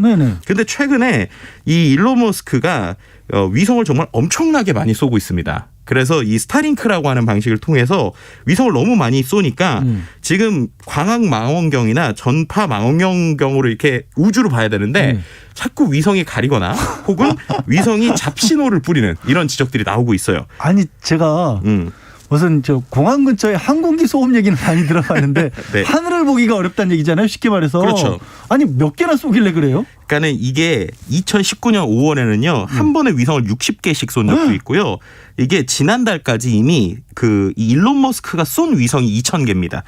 그리고 2020년 후반까지는 12,000개를 목표로 했었고요. 이제 최종적으로는 42,000개까지 쏘겠다는 거예요. 근데 이게 어느 수준이냐면 이 일론 머스크의 위성 사업을 시작하기 전에 그냥 있던 위성, 전 세계에 있는 위성이 지금까지 2,000대였어요. 그랬는데 이 일론 머스크 혼자서 지금 2,000대를 더 쏜 거고요. 와. 그리고 앞으로 4만 대까지 쏜다고 하니까 그런데 이거를 위해서 이제 지금 이걸 제한하거나 관리하는 규정이 없어요. 전 세계적으로. 그러다 보니까 일단은 이런 것들이 얼마큼 문제를 일으키냐면 실제로 위성이 이제 광학 망원경이 이렇게 보고 있는데 지나갈 때 이 위성들이 딱 지나가잖아요. 그렇게 되면 어떻게 되냐면 망원경 렌즈에요. 마치 도화지에 선을 그은 것처럼 길쭉한 흔적이 남는다고 해요. 네, 그러니까 이게 빛을 주는 게 딱 반사돼서 오는 방식이죠. 그러니까 이제 고장이 나는 부분도 있고 두 번째는 이제 쓰는 주파수가 비슷해서 인터넷 서비스 자체 아까 말씀드린 6G 인터넷 서비스에서 사용하는 주파수하고 그다음에 이런 전파 망원경에서 쓰는 주파수가 비슷해요. 그러다 보니까 이른바 뭐 옛날 영화 같은 거 보면 외계 밖에 있는 어떤 그 우주인 같은 사람들을 이렇게 전파를 통해서 추적하고 막 그러는 거잖아요. 근데 그 전파가 오다가 인공위성이 이제 그 전파를 가로채는 그런 방식이 생길 수 있다는 거예요. 네. 그러니까 정말 우리 뭐 우주 영화 같은 거 보면 정말 어렵게 저기 보일락말락한 거를 어렵게 추적해서 새로운 변화 하나를 찾아내는데 그렇죠. 그게 불가능해질 수 있다. 이런 얘기가 그게 이제 되겠네요. 어떻게 보면은 인터넷 전파로 그걸 차단시킬 수 있는 이런 형태들이 나온다는 것이죠. 근데 전 세계적으로 만약에 말씀하신 6G 그걸 쓰면 더 많은 인공위성이 필요해지는 것도 현실적으로 사실이잖아요. 그렇죠. 왜냐하면은 생각을 해보면 일론 머스크의 스타링크만 4만 대인데 거기만 하는 게 아니라는 거예요. 그렇죠. 다른 데도 가만히 있을 수 없지. 네, 그러면. 그렇죠. 실제로 지금 아마존 같은 경우에도요. 이 프로젝트 카이퍼라는 걸 통해서 이미 3,000개 이상의 위성을 지구 저궤도로 발사하는 사업을 또 시작을 했고요.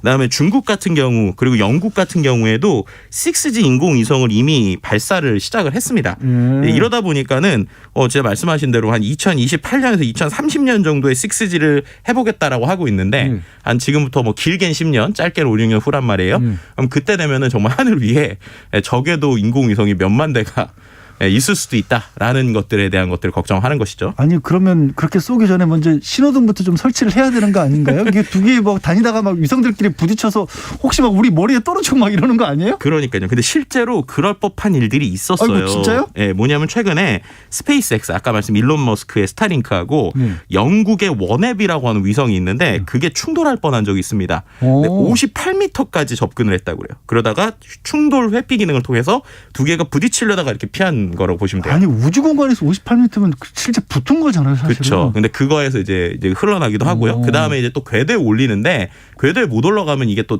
이탈을 하거나 우주 쓰레기처럼 떨어질 수 있잖아요. 작년에 뭐 뉴스 보신 분은 알겠지만 중국의 한 인공위성이 그렇게 떨어져서 이게 뭐 땅에 떨어지는 거 아니냐 불안했었는데 뭐 다행히 바다에 떨어지긴 했어요. 근데 이런 식으로 우주 쓰레기들이 갑자기 하늘 위에서 정말 공상과학 영화 보듯이 하늘 위에 몇만 대가 다니니까 그중에 떨어질 수 있는 이런 걱정들을 할 수 있는 거죠. 영화 얘기하시니까 우리 넷플릭스에 개봉했던 우리 국산 SF 영화 승리호가 그 우주 쓰레기를 치우는 우주선이었잖아요. 그러니까요. 그걸 소재로 했는데 진짜 이게 필요해질 수도 있겠네요. 네, 실제로 이게 말씀해 주신 대로요. 먼 미래 이야기가 아닌 게요. 실제로 유럽 우주국에 실제 말씀하신 것처럼 우주 쓰레기를 치울 수 있는 프로젝트를 지금 시작을 하려고 합니다. 네, 왜냐하면은 작은 페인트 조각이라도 위성이나 우주선들 작동 불능에 빠질 수 있는 엄청난 속도고요.